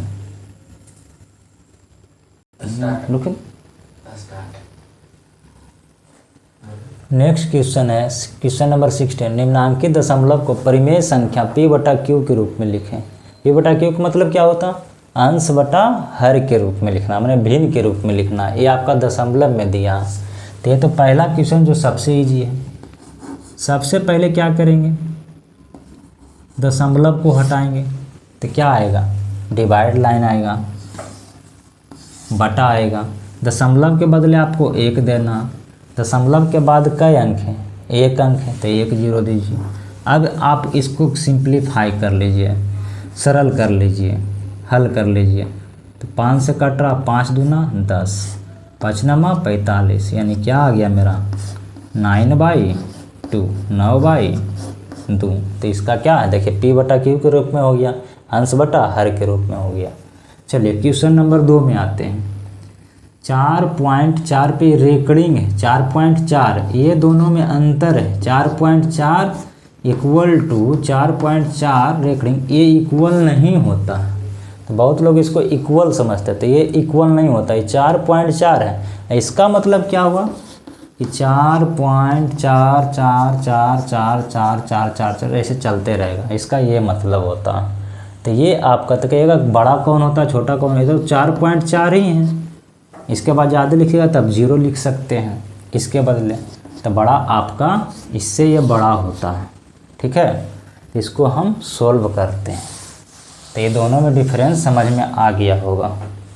तो इसको लिखेंगे तो ये तो आपका क्या है, डेसिमल पार्ट नहीं है ये इंटीजर पार्ट है। तो इसको लिखेंगे 4.4 पे रेकड़िंग, तो 4 तो है ही है, प्लस 1 पर रेकड़िंग है तो 4/9। अब इसको क्या करेंगे, एलसीएम बनाएंगे तो कितना आएगा 9। एक का कई बार पढ़ेंगे कि 9 आएगा, 9 बार, तो 9 चौका 36 + 4 यानी क्या आ जाएगा 40, 40/9। ये मेरा कैंसिल नहीं हो रहा, तो ये मेरा क्या हो जाएगा, आंसर हो जाएगा। दूसरी तरीका क्या है कि ये मेरा आंसर जो है सही है कि गलत है, इसकी चेक में किसी करेंगे, वापस से फिर 9 से हम डिवाइड करेंगे 40 को, तो देखिए 4.4444 ही आएगा। जैसे मैं करके आपको बता देता हूँ, 9 चौका 36, देखिए मैं कर रहा हूँ 4.0, 9 चौका 36, 4 फिर 9 चौका 36। तो आपका इस तरह से क्या है, ये आपका क्या है, चलते रहेगा। तो इसी को बोलते हैं 4.4 पे रेकड़िंग। तो देखिए मेरा आ रहा है, इसको जब सिंप्लीफाई किया तो इसका मतलब है ये मेरा बना हुआ क्या है, बिल्कुल सही है। चलिए नेक्स्ट क्वेश्चन नंबर सी पे आता हूँ। क्वेश्चन नंबर सी पे आता हूँ तो मैं क्या करूँगा इसको, तो इसलिए देखिए 5.234 पे तीनों पे रेकड़िंग है। तो आप इसको 2 तरह से बना सकते हैं। ऐसे तो आपका क्या है, ऐसे पार्ट में भी बांट के बना सकते हैं, या आप डायरेक्ट भी बना सकते हैं। यही चीज़ को, जैसे क्वेश्चन को मैं डायरेक्ट बनाता हूँ, एक क्वेश्चन को डायरेक्ट मैं आंसर पे आता हूँ, इतना नहीं करता। तो क्या करता, बस 44 लिखिए, इस पे रेकड़िंग है, जिस पे रेकड़िंग नहीं है उसको घटाइए। तो रेकड़िंग इस पे नहीं है तो 4 घटाएंगे। कई गो पर रेकड़िंग है, 1 पर, तो 1 9 लिखेंगे, यानी क्या आएगा मेरा 40/9। देखिए यहाँ से भी यही आंसर आएगा। ठीक उसी प्रकार ये क्वेश्चन को मैं अब डायरेक्ट करने जा रहा हूँ, समझ चुके होंगे। तो इसको हम डायरेक्ट करेंगे तो क्या लिखेंगे, 5.234 रेकड़िंग है ये, तो इसको लिखेंगे 5234। रेकड़िंग किस पे नहीं था, 5 पे। इसको क्या करेंगे, 5 को घटाएंगे। लेकिन रेकड़िंग मेरा कई गो पे है, कितने अंक पे है, दशमलव के बाद 1 2 3, क्या करेंगे 3 को 9 लिखेंगे। अब इसको चलिए घटाता हूँ मैं, 14 में से 5 घटा 9, ये मेरा क्या हो गया 2, ये भी 2 5, यानी 529/999। अब इसको सिंप्लीफाई अगर होता तो सिंप्लीफाई कर लीजिए, तो 2 से लगेगा नहीं क्योंकि काइंड 8 दोनों का 9 है। 3 से कोशिश करेंगे तो 5 2 7 2 9 9 9 18, ये भी यानी 3 से लग रहा। और 9 का भी वास्तव में 9 अंकों का योग तो 9 से भी लग रहा, यानी 9 से कटाने की कोशिश करते, तो 9 से कटाएंगे तो 9 एकम 9, 9 एकम 9, 9 एकम 9, इसको भी 9 से कटा लेंगे तो 9 पचे 45, 9 पचे 45, यहाँ 7 बचा होगा, 7 पर 2 72, 9 8 72, 9 एकम 9, यानी क्या है 581। और कट रहा है 37 से, देखिए कटा करके 37 से कम 37 से कट रहा है, 37 से कट रहा है, इसको देखिए 37 से कम 37 नहीं, 37 से नहीं कटेगा, तो मेरा फाइनल आंसर क्या हो जाएगा 581 बटा 111। ये हमारा क्या है सरल करके आंसर है। कोई बच्चा यहाँ पर भी आंसर छोड़ देते हैं। चलिए नेक्स्ट क्वेश्चन पे आता हूँ।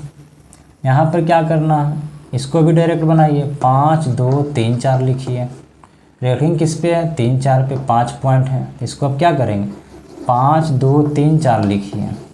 घटाना किसको है, जिस पे रेकरिंग नहीं है उसको क्या करना घटाना, तो यानी 52 को घटा देंगे, 52 को घटा देंगे। ये दूसरा क्वेश्चन है आपका, इस पे तीनों पे रेकरिंग है, इस पे 2 ही के ऊपर रेकरिंग है, यानी इस माना कि दोनों एक ही क्वेश्चन है, अलग अलग है, डिफरेंस है।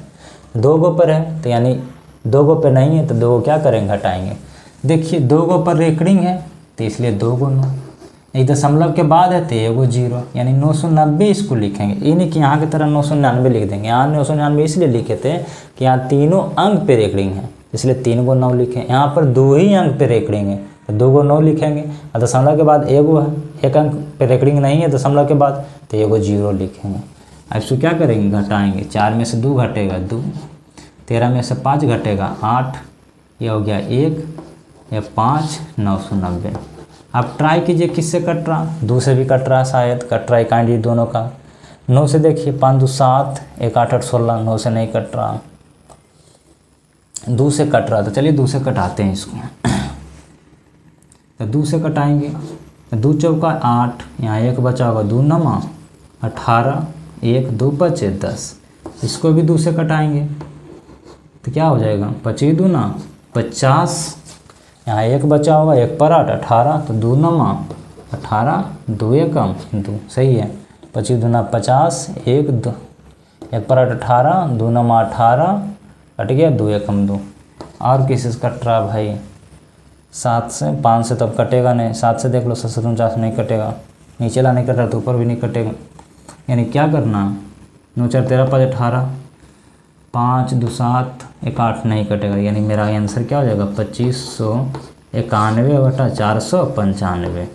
अगर आप इसको भी चेक कीजिएगा, डिवाइड कीजिएगा, 2591 को डिवाइड कीजिएगा 495 से, फिर से वापस आप इसका दशमलव प्रसार निकालने की कोशिश करेंगे तो आंसर क्या आएगा 5.234, फिर आएगा 3 4 3 4, ऐसे आते रहेगा, ठीक है। तो ये आपका आंसर हो जाएगा।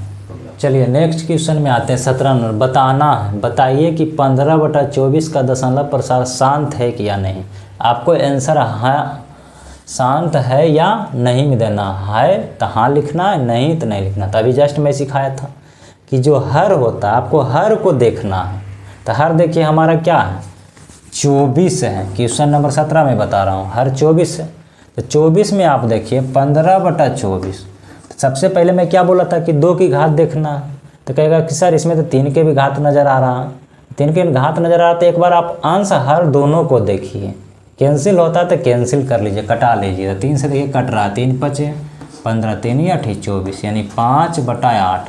अब जो आपका हर जो है 8 है, तो अब जो आपका हर 8 है ये क्या है, ये क्या है 2 की घात 3 है, 2 पर पावर 3 है। तो मैं तो बताया भी था अभी कुछ देर पहले ही बताया था कि जब आपका हर जो है 2 की घात रहे या 5 की घात रहे या दोनों की घात रहे, 2 5 दोनों मिक्स रहे, तो आपका क्या होता है वो शांत होता है। तो क्वेश्चन नंबर 17 का क्या आंसर आएगा, ये क्या है शांत है, आंसर हो गया आपका, लिखना है शांत है। चलिए नेक्स्ट क्वेश्चन पे आता हूँ। 3 -√3 ये क्या है, आपको ऑब्जेक्टिव क्वेश्चन है, परिमेय संख्या है, अपरिमेय संख्या है कि एक पूर्णांक संख्या है। नोट नहीं है बच्चा, यहाँ पे n.O.T नन ऑफ दिज, इसका मतलब होता है नन ऑफ दिज, इनमें से कोई नहीं। यदि आप तीनों को अगर लग रहा है कि तीन में से कोई नहीं तो आपको इसको सेलेक्ट करना। तभी मैं बता रहा था कि √5 एक क्या होता है, अपरिमेय संख्या होता है। मैंने सिद्ध भी किया था, प्रूफ भी किया था।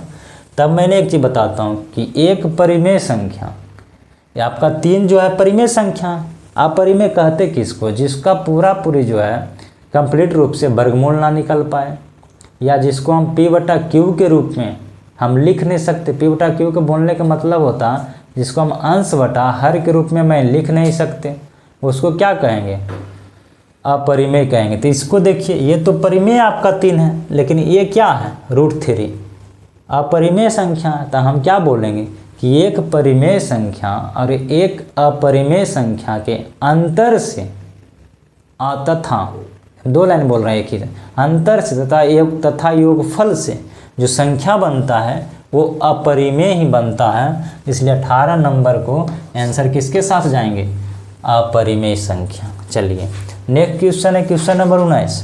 निम्नांकित में कौन परिमेय संख्या, अभी मैं बताया कि जिसको हम P/Q के रूप में लिख सकते हैं। P/Q बोलने का मेरा तात्पर्य क्या है, अंश बटा हर के रूप में हम लिखेंगे, वो हमारा क्या कहलाएगा, परिमेय कहलाएगा। जिसको हम अंश बटा हर के रूप में नहीं लिख सकते वो क्या कहलाएगा, अपरिमेय।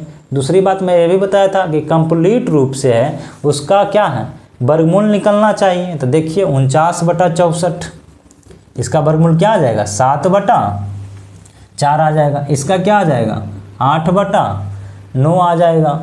इसका क्या आ जाएगा, 31 इसका नहीं निकलेगा। इसका भी क्या है, नहीं निकलेगा। 91 का भी नहीं निकलता है। 81 का तो निकल रहा है वर्गमूल, 91 का निकलेगा तो नहीं, तो इसको हम P/Q में नहीं शामिल करेंगे। ये तो दोनों में किसी का नहीं निकल रहा। इसमें क्या है, अंश का देखिए निकल रहा है 7, इसका वर्गमूल 7 निकल रहा है, लेकिन नीचे वाले हर का 101 का वर्गमूल नहीं निकल रहा है। इसको हम P/Q के रूप में बोलेंगे कैसे, क्योंकि यह हमारा कंप्लीट रूप से नहीं निकलेगा तो डेसिमल क्रिएट करेगा, और डेसिमल भी कैसा, अशांत वाला करेगा क्लियर। तो इसको हम परिमेय तो कहेंगे नहीं। तो ये भी मेरा परिमेय नहीं है, ये इसका भी परफेक्ट स्क्वायर नहीं है, मैंने पूरी वर्गमूल नहीं निकल रहा।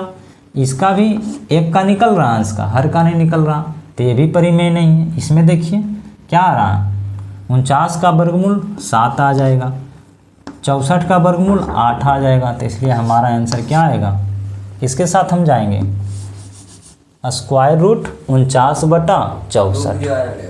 तीसरा क्वेश्चन है, निम्नलिखित में कौन अपरिमेय संख्या, अपरिमेय चेक करना।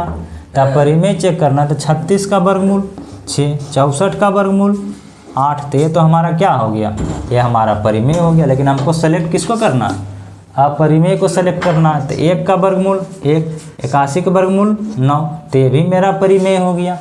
ये देखिए -9, 49 का वर्गमूल 7, इसको मैं P/Q के रूप में लिख दिया। ये भी P/Q है, ये भी P/Q है, यानी अंश बटा हर है। ये तो परिमेय संख्या, हमको चुनना किसको है, चूज किसको करना, अपरिमेय संख्या। तो ये तीनों परिमेय है, तो मेरा अपरिमेय आंसर क्या होगा, √3/5।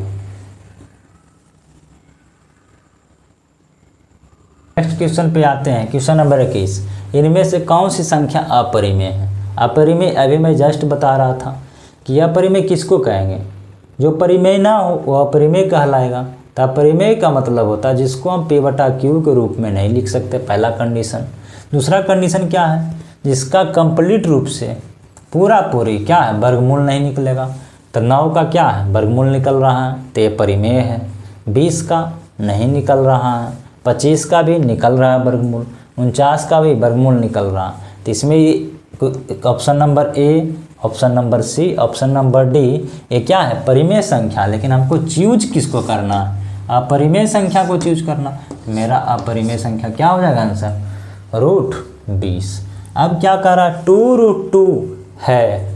ऑप्शन है आपका एक परिमेय संख्या, एक अपरिमेय संख्या, एक पूर्णांक संख्या, या नन ऑफ दीज, इनमें से कोई नहीं। तो हम अभी बता रहे थे कि √2 जो होता है आपका, 2 का तो वर्गमूल कंप्लीट रूप से निकाल नहीं पाएंगे। तो √2 जो है आपका, तो क्या है, एक अपरिमेय संख्या है, और 2 आपका क्या है, परिमेय संख्या।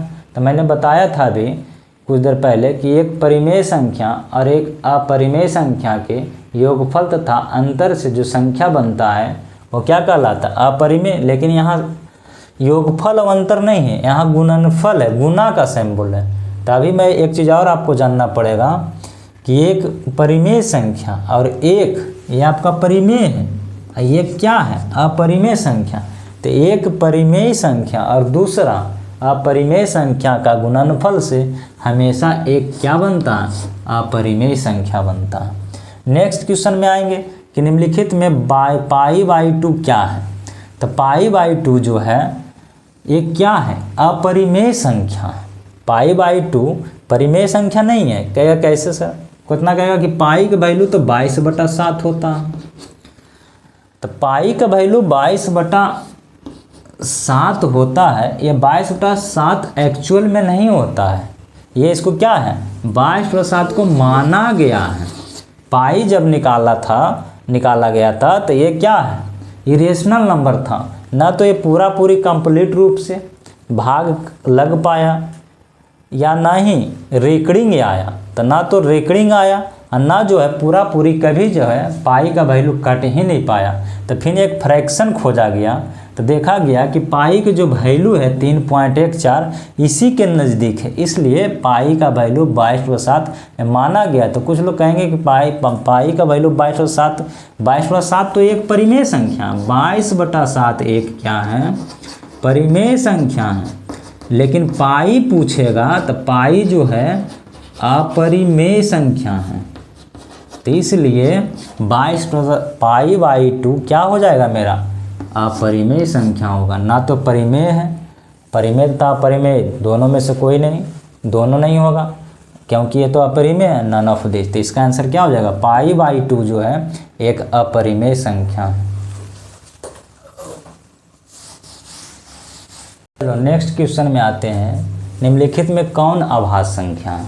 अभाज्य संख्या आप बचपन से ही पढ़ते ही होंगे कि अभाज्य संख्या उस संख्या ऐसी प्राकृतिक संख्या जिसका केवल 2 ही अपवर्तक हो, जिसका केवल 2 ही अपवर्तक हो। अपवर्तक मतलब गुणनखंड, काटने वाला, विभाजित करने वाला।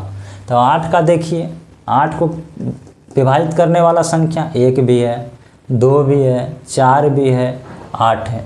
यानी इसमें 2 से ज़्यादा है, 2 से ज़्यादा अपवर्तक है। तो केवल 2 ही अपवर्तक होगा तब वो अभाज्य कहलाएगा। तो इसमें 2 से ज़्यादा अपवर्तक है। 9 में देखिए, इसका अपवर्तक 1 है, 3 है, 9 है, 2 से ज़्यादा है। 11 का 1 है और अपने आप है स्वयं, माने 11, इसका केवल 2 है। ये भी 2 से ज़्यादा अपवर्तक रखता है, 1 से विभाजित है, 3 से है, 5 से है, 15 से। इसलिए क्या हो जाएगा? अभाज्य संख्या 11 आपका हो जाएगा अभाज्य संख्या। अभी मैं जस्ट क्वेश्चन में बताया था पाई के बारे में कि पाई एक क्या है? अपरिमेय संख्या है। पाई/2 भी अपरिमेय हो जाएगा, लेकिन 22/7 जो है अपरिमेय नहीं होगा, ये परिमेय है। ये क्या है आपका? परिमेय संख्या है। चलिए आगे बढ़ते हैं। चलिए नेक्स्ट क्वेश्चन पे आते हैं। 278 को किस संख्या से विभाजित करें कि भागफल 12 आए और शेषफल 2 प्राप्त है? तो इस क्वेश्चन को बनाने से पहले आपको समझना पड़ेगा भाग का नियम। भाग का क्या होता है? यहाँ जो अवस्थित होता है उसे क्या कहते हैं? भाजक कहते हैं। क्या कहते हैं? भाजक। यहाँ जो आपका रहता है ये क्या कहलाता है? आपका भाज्य कहलाता है।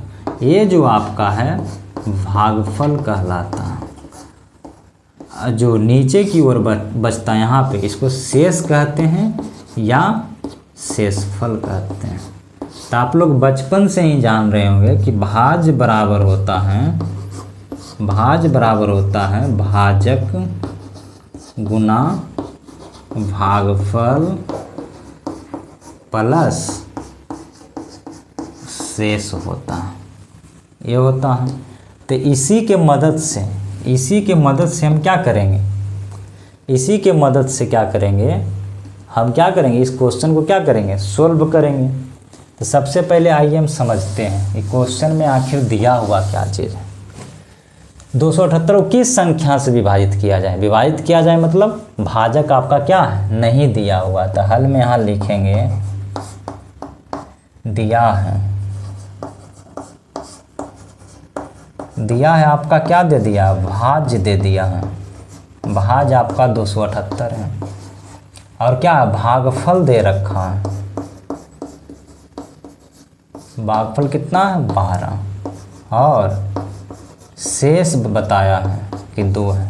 तो आपसे पूछा जा रहा है कि उस संख्या बताइए, किस संख्या मतलब भाजक बताइए। तो हम पहले क्या लिखेंगे, भाज्य बराबर होता है भाजक गुना भागफल, भाजक गुना भागफल प्लस शेष। तो सबसे पहले जिसका जिसका वैल्यू आपका जानते हैं उसका वैल्यू आप पुटअप कीजिए। तो 278 भाज्य है, लिख दिया मैंने। भाजक कितना है, क्वेश्चन में गिवन नहीं है, दिया हुआ नहीं है, तो इसको नहीं लिखेंगे। भागफल की जगह 12 मैंने 12 लिख दिया। और शेष कितना है, 2 है। तो यहाँ आप बोर्ड मार्क्स थोड़ा सा कैलकुलेशन आप लोग को आता होगा पहले से, तो आप ऐसा 12 + 2 कर दिए 14, तो आपका गलती हो जाएगा।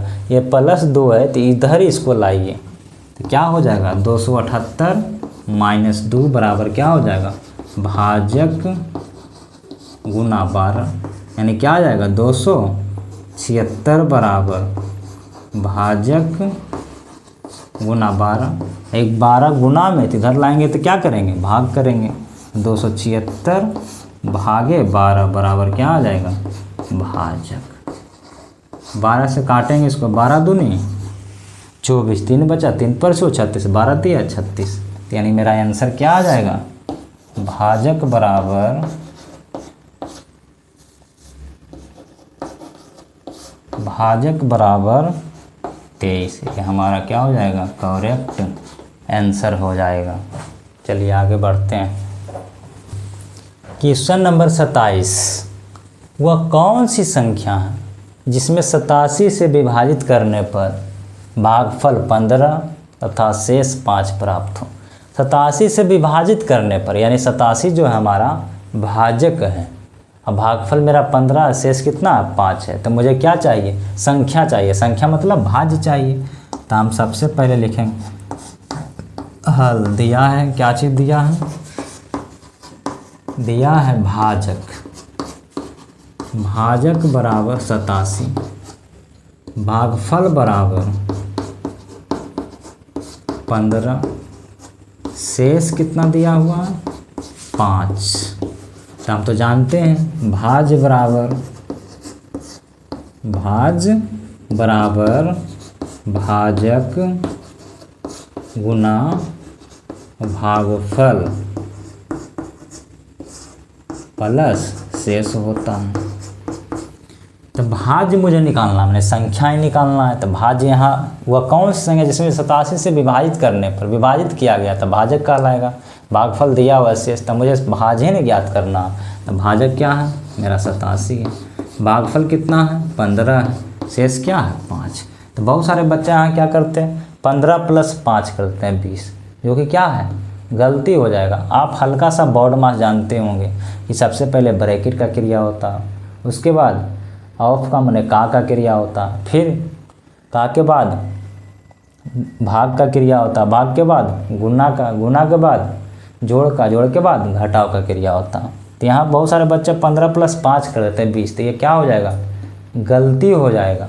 तो हम सबसे पहले यहाँ पर 2 प्रकार का चिन्ह है, गुना है और जोड़ है। तो इसमें सबसे पहला जो क्रिया होगा गुना का होगा, यानी 87 गुना 15 करेंगे। तो चलिए गुना करते हैं।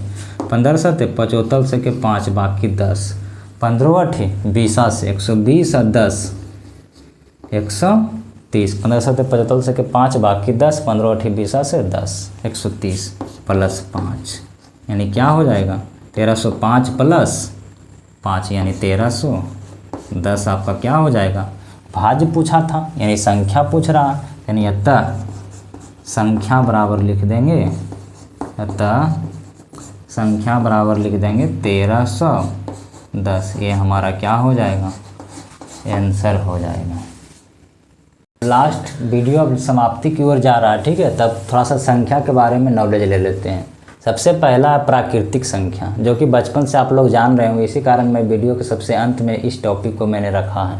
नेचुरल नंबर, इसका इंग्लिश वर्ड मीनिंग होता है नेचुरल नंबर, प्राकृत संख्या।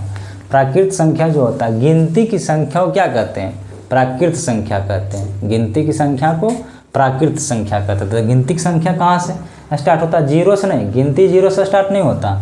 गिनती जो है आपका 1 से स्टार्ट होता है। 1 2 3 4 5 6 ऐसे dot dot dot dot dot dot चलते रहेगा। गिनती जो है कभी काउंटिंग जो है कभी एंड नहीं होती, एंड मतलब खत्म नहीं होती है, इसलिए गिनती की संख्या को प्राकृतिक संख्या कहते हैं। कहेगा सर ये तो मैं पहले जान रहे हैं। इसमें कभी कभी जो है छोटा छोटा क्वेश्चन ऑब्जेक्टिव जो है एग्जाम में पूछ लेता है बिहार बोर्ड। कभी कभी पूछ लेगा कि सबसे छोटी प्राकृतिक संख्या बताइए।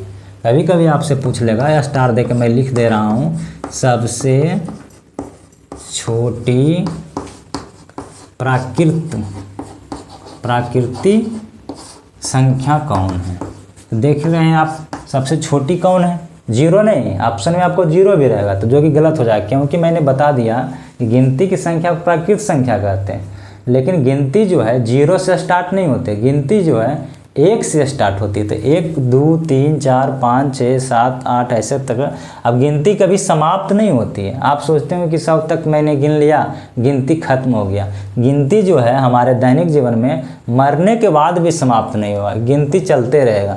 इसलिए इसमें एक छोटी सी सवाल पूछ लेता है बिहार बोर्ड में, सबसे छोटी प्राकृतिक संख्या बताइए। सबसे छोटी प्राकृतिक संख्या क्या होता है? 1 होता है। कभी कभी आपसे कोई पूछ लेगा बुड़बक बनाने के लिए कि सबसे बड़ी प्राकृतिक संख्या बताइए। तो सबसे बड़ी का कोई ठिकाना ही नहीं है, कोई आपका क्या है ज्ञात ही नहीं कर सकते हैं। तो कोई पूछ दिया जाए आपसे कि सबसे बड़ी प्राकृतिक संख्या बताइए, तो उसको आंसर ये नहीं बोलना है कि हम जानते नहीं हैं, उसको बस सिंपल सी बात बोलना है कि सबसे बड़ी प्राकृतिक संख्या ज्ञात नहीं किया जा सकता। क्यों नहीं ज्ञात किया जाता है? ये तो हमारा क्या है, चलते, क्योंकि गिनती तो एंड ही नहीं हो रहा, खत्म ही होने का नाम नहीं रहा, इसलिए बड़ा आप ज्ञात नहीं कर सकते हैं। चलिए अब दूसरा आते हैं पूर्ण संख्या। तो पूर्ण संख्या इसको इंग्लिश में कहते हैं होल नंबर। तो होल नंबर में कोई नया चीज़ नहीं है। अभी आपको मैंने बताया कि प्राकृतिक संख्या, तो प्राकृतिक संख्या जो है गिनती की संख्या, और जब हम गिनती की संख्या में जीरो को शामिल कर लेंगे, यानी जीरो के इंक्लूड कर लेंगे, ऐड कर लेंगे, तो हमारा क्या बन जाएगा? पूर्ण संख्या बन जाएगा। जैसे कि गिनती मेरा 1 2 3 4 5 6 ऐसे जा रहा था गिनती, इसमें मैं इंक्लूड कर लिया जीरो को, तो ये जो मेरा जो है क्या बन गया? पूर्ण संख्या बन गया। तो इसमें एक छोटी सी क्वेश्चन इसमें भी पूछ लेता है कि बताइए एग्जाम में कभी कभी ऑब्जेक्टिव में कि सबसे छोटी प्राकृतिक संख्या कौन है। तो मैं यहाँ पर लिख देता हूँ, आप ही लोग देख रहे होंगे बोर्ड पे, सबसे छोटी पूर्ण संख्या जो है, कभी कभी आपको एग्जाम में पूछ लेता है छोटी सा क्वेश्चन कि सबसे छोटी पूर्ण संख्या जो है, आप देख ही रहेंगे बोर्ड पे, सबसे छोटी पूर्ण संख्या जो है क्या है? जीरो है। तो आपको क्या करना है? ऑब्जेक्टिव क्वेश्चन में जीरो सेलेक्ट करना। इसमें भी पूछ लेगा कोई कि सबसे बड़ी पूर्ण संख्या बताए, तो इसमें भी लिमिटेशन नहीं है, इसमें भी एंड नहीं होगा। तो इसका भी आंसर क्या होगा? कोई अगर पूछ लिया जाए कि सबसे बड़ी पूर्ण संख्या बताए, तो उसको बताना कि ज्ञात नहीं किया जा सकता। चलिए अब दूसरा क्वेश्चन आता है, दूसरा टॉपिक में मैं आ रहा हूँ सम संख्या। सम संख्या जो है वैसी प्राकृतिक संख्या जो 2 से पूर्णतः विभाजित हो, वो हमारा क्या कहलाएगा? सम संख्या कहलाएगा। क्या कहलाएगा? सम संख्या कहलाएगा। जैसे में 2 4 6 8 10 12 14, तो ये सब मेरा क्या है? ये भी चलते रहेगा। तो ये भी क्या है? मेरा सम संख्या है। ठीक है, आगे बढ़ते हैं। पे बात करता हूँ मैं विषम संख्या पे, इसको ऑड नंबर्स कहते हैं। अभी मैंने प्राकृतिक संख्या बताया, तो बस इसका डिफिनेशन जो है, परिभाषा जो वेरी सिंपल है कि वैसी प्राकृतिक संख्या जो 2 से पूर्णतः विभाजित न हो, वो क्या कहलाएंगे? वो कहलाएंगे आपका विषम संख्या। जैसे में आप देखिए 1 3 5 7 9 11 डॉट डॉट डॉट। इसमें भी कभी कभी क्वेश्चन एग्जाम में पूछ लेता है छोटा सा क्वेश्चन कि बताइए सबसे छोटी विषम संख्या। तो सबसे छोटी विषम संख्या जो आपका क्या है? एक आपको दिख रहा बोर्ड पे, सबसे छोटी विषम संख्या। तो सबसे छोटी विषम संख्या क्या है आपका? एक है। आपसे यही सवाल पूछेगा सबसे बड़ी विषम संख्या बताइए, तो इसका भी आंसर वही बोलेंगे कि ज्ञात नहीं किया जा सकता। क्यों नहीं ज्ञात किया जा सकता? कि इसका भी सीरीज जो है जाते जा रहा है। कोई बोल देगा 99 होता है तो कोई अगला स्टूडेंट बोलेगा 101 होगा, फिर कोई बोलेगा 103, तो इस तरह से चलते रहता। इसलिए सबसे छोटी विषम संख्या 1 बोलेंगे। दूसरा आता है आभास संख्या। मैंने आभास संख्या कुछ हल्का सा मैंने बताया था, ऑब्जेक्टिव क्वेश्चन जखने बता रहा था उस टाइम मैंने बताया था कि आभास संख्या में कि वैसी प्राकृतिक संख्या, या सीधा ऐसे बोलना था, आप ऐसे भी बोल सकते हैं परिभाषा, कि वैसी संख्या जिसका केवल 2 अपवर्तक हो, जिसका केवल 2 अपवर्तक हो, वो क्या कहलाएगा? प्राइम नंबर्स कहलाएगा, माने आभास संख्या कहलाएगा। जैसे कि आप देखिए एग्जाम्पल में 2, 3, 5, 7, 9 नहीं होगा, 11, 13, 14 नहीं, 15 नहीं, 16 नहीं, 17, इस तरह से चलते रहेगा आपका। तब इसमें कभी कभी क्वेश्चन पूछ लेता है। देखिए सबका अपवर्तक देखिए 2 है, 2 जो है 2 ही नंबर से कटता है, विभाजित होता है 1 से और अपने आप से, स्वयं से, तो यानी 2 अपवर्तक हैं। 3 भी देखिए 1 से विभाजित होती है और अपने आप से, ये भी 2 नंबर से विभाजित होती है, इसलिए अपवर्तक कहते हैं। काटने वाले संख्या जो होता है अपवर्तक कहलाता है। 5 जो है, 5 का भी अपवर्तक 2 ही है, 1 है और अपने आप है 5 है, तो इस सब क्या है? अभाज्य संख्या। तो इसमें एग्जामिनर 2 तरह का क्वेश्चन पूछता है। सबसे ज़्यादा क्वेश्चन इसी टॉपिक से बनता है, आभाज्य संख्या से। इसमें आपसे पूछ लेगा कि सबसे छोटी आभाज्य संख्या बताइए। इसमें पूछ लेगा एग्जामिनर आपसे सबसे छोटी अभाज्य संख्या बताइए, तो आपको बोलना है 2 होता है। क्या होता है? 2। दूसरा पूछ लेता है कि सम अभाज्य संख्या बताइए। 2 एक ऐसा संख्या है वो सम भी है और अभाज्य है, तो कभी कभी एग्जामिनर पूछ लेगा सम अभाज्य संख्या बताइए, तो तब पर भी आंसर क्या होगा? सम अभाज्य संख्या होता है आपका, चलिए मैं लिख देता हूँ इसको भी, सम अभाज्य संख्या आपका क्या होता है? 2 ही होता है। यूनिवर्स में सम अभाज्य संख्या सिर्फ एक ही है, उसका नाम क्या है? 2। इसके अलावा कोई भी अभाज्य संख्या सम नहीं होगा, विषम ही हो। क्या हो सकता? विषम ही होगा। 16 देखो अभाज्य संख्या नहीं था, मुझसे गलती हो गया था, क्या है? 17 होता है। क्या होता है? 17 होता। तो सम अभाज्य संख्या क्या है? 2। इसमें और क्वेश्चन पूछ लेता है कभी कभार कि अभाज्य संख्या का लसा क्या होता है? अभाज्य संख्या का लसा, अभाज्य संख्या का जो लसा होता है वो क्या हो जाएगा? गुणनफल हो जाता है। जैसे 2 संख्या का लसा पूछेगा 2 और 3 का, ये दोनों का गुना ही हो जाएगा, गुणनफल हो जाएगा। 7, 11 का पूछ लेगा तो गुना ही हो जाएगा। सम अभाज्य संख्या 2 होता है। सबसे छोटी अभाज्य संख्या भी 2 होता है। कभी कभी पूछ लेता है कि सबसे छोटी विषम अभाज्य संख्या बताइए, तो सबसे छोटी विषम अभाज्य संख्या आपका क्या कहलाएगा? विषम भी होना चाहिए, अभाज्य भी होना चाहिए, तो सबसे छोटी में क्या हो जाएगा? विषम अभाज्य संख्या 3 हो जाएगा। और एक क्वेश्चन इसमें बनता है, क्वेश्चन क्या कि बताइए 1 से 100 तक, 1 से 100 तक, मैं इसको लिख नहीं रहा हूँ, मैं बोल दे रहा हूँ, आप लोग याद कर लीजिएगा। 1 से 100 तक, 1 से 100 तक पूछ लेगा अभाज्य संख्या कितनी है। तो 1 से 100 तक, ये भी बहुत इंपॉर्टेंट क्वेश्चन है, एग्जाम में ऑब्जेक्टिव में हमेशा ही आते ही रहता है क्वेश्चन। तो 1 से 100 तक अभाज्य संख्या जो है 25 गो है। कितना अभाज्य संख्या? 25 गो, 25।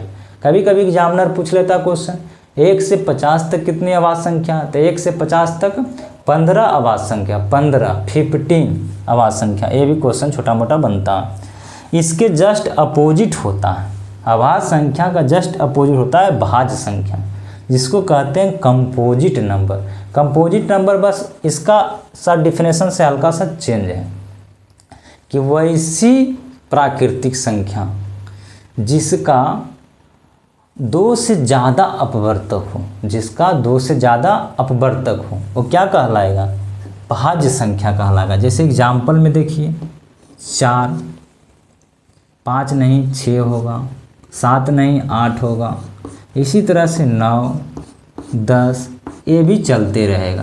तो इसमें भी एग्जामिनर जो है पूछ लेता है कभी कभी कि सबसे छोटी भाज्य संख्या बताइए। क्या बताइए? सबसे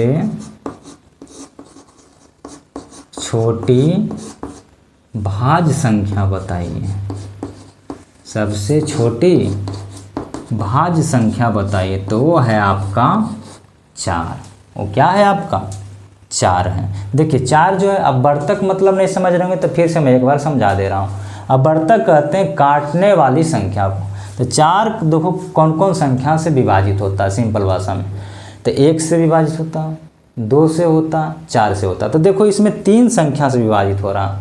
कितना संख्या से विभाजित हो रहा? 3 संख्या से विभाजित हो रहा है। तो देखो 2 से ज़्यादा इसका वर्तक है, 3 वर्तक है, तो इसलिए क्या कहलाया? भाज्य संख्या कहलाया। 6 देखो इसका भी वर्तक के काउंट करो संख्या। 1 से विभाजित होता 6, 2 से विभाजित होता, 3 से होता और 6 से होता। देखिए 2 से ज़्यादा वर्तक, इसका 4 अपवर्तक आया, तो 6 भी जो है भाज्य संख्या के श्रेणी में आएगा। तो इसमें क्वेश्चन छोटा छोटा क्वेश्चन बन जाता है ऑब्जेक्टिव टाइप का कि सबसे छोटी भाज्य संख्या आपसे पूछेगा तो आपका 4 कहलाएगा। क्या कहलाएगा? 4।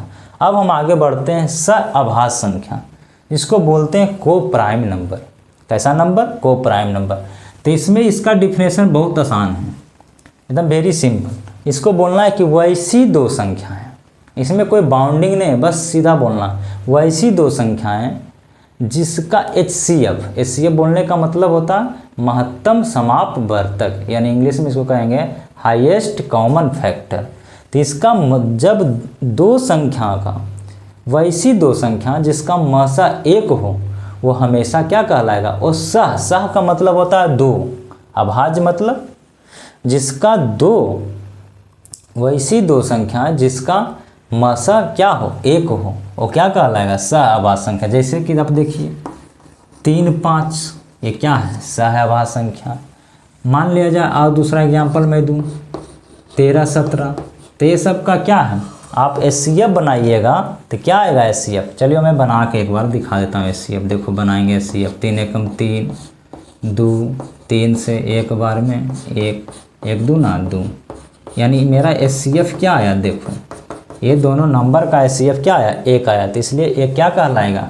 सअभाज्य संख्या कहलाएगा। उसी प्रकार इसका भी बनाइएगा HCF तो 1 ही आएगा, तो ये सब भी क्या कहलाएगा? सअभाज्य संख्या। एग्जाम में आपको सिंपल सा क्वेश्चन पूछता है कि सअभाज्य को पहचानिए, 4 ऑप्शन दे देगा, तो आपको कुछ नहीं करना, वो दोनों नंबर का HCF बना लीजिए और देखिए कि 1 आया है। यदि 1 आ गया तो सअभाज्य है। यदि 1 के अलावा दूसरा चीज़ आपको, दूसरा नंबर दिखता है महसा में, HCF में, तो सअभाज्य संख्या नहीं कहलाएगा। तो आज भर के लिए इतना ही दोस्तों। ये जो मैं वीडियो जो बनाया था, मैं बिहार बोर्ड के लिए स्पेशल बच्चों के लिए बनाया था, जो मैथ को क्या करें थोड़ा सा समझ सके, पढ़ सके अच्छी तरह से। तो ये 1 शॉट वीडियो था। आपको इसमें मैं पूरा क्वेश्चन नहीं कराया, मैं सब टाइप का क्वेश्चन मैं इसमें क्या किया हूँ? करा दिया हूँ। नेक्स्ट वीडियो आपको मिलेंगे दूसरा चैप्टर के साथ, जिसका नाम है बहुपद, पोलोनोमियल। यदि मेरा वीडियो अच्छा लगा है तो आप मेरे चैनल को सब्सक्राइब कर लीजिए और लाइक कर लीजिए, बेल आइकन को दबाना ना भूलें। इसलिए मेरा चैनल का नाम है अखिलेश स्टडी सेंटर, को सब्सक्राइब लीजिए। इस पे इम्पोर्टेंट वीडियो आपको एजुकेशन से रिलेटेड, खास करके मैथ से रिलेटेड आते रहेगा। ये जो पहला वीडियो है क्लास 10th का बच्चों के लिए रियल नंबर का है। इस चैनल पे आपको 9th क्लास का वीडियो मिलेगा, सिर्फ मैथ्स का मिलेगा, 10th क्लास का मिलेगा, 11th का मिलेगा और 12th का मिलेगा। तो जो बच्चे अभी 10th में अभी गए हैं, अगला साल एग्ज़ाम देंगे 2027 में, उनके लिए ये चैनल बहुत अच्छा साबित होगा। इसलिए आप इधर उधर चीज़ों के भटकने के फेरा मत रहिए, आप एजुकेशन को ध्यान से पढ़िए। और मैं उतना देर पढ़ाया तो मैं एक भी बार नहीं बोला मेरे चैनल को सब्सक्राइब करो। आपको अगर यदि अच्छा लगा तब मेरे चैनल को सब्सक्राइब करें, अदरवाइज़ कोई बात नहीं। आपको भटकने के लिए बहुत चैनल मिलेंगे, लाइफ भटकाने के लिए, लेकिन एजुकेशन में आपको अच्छा करना है तो मेरे चैनल के साथ जुड़े रहिए अखिलेश स्टडी सेंटर पे। ठीक है, तब तक के लिए धन्यवाद। Take care.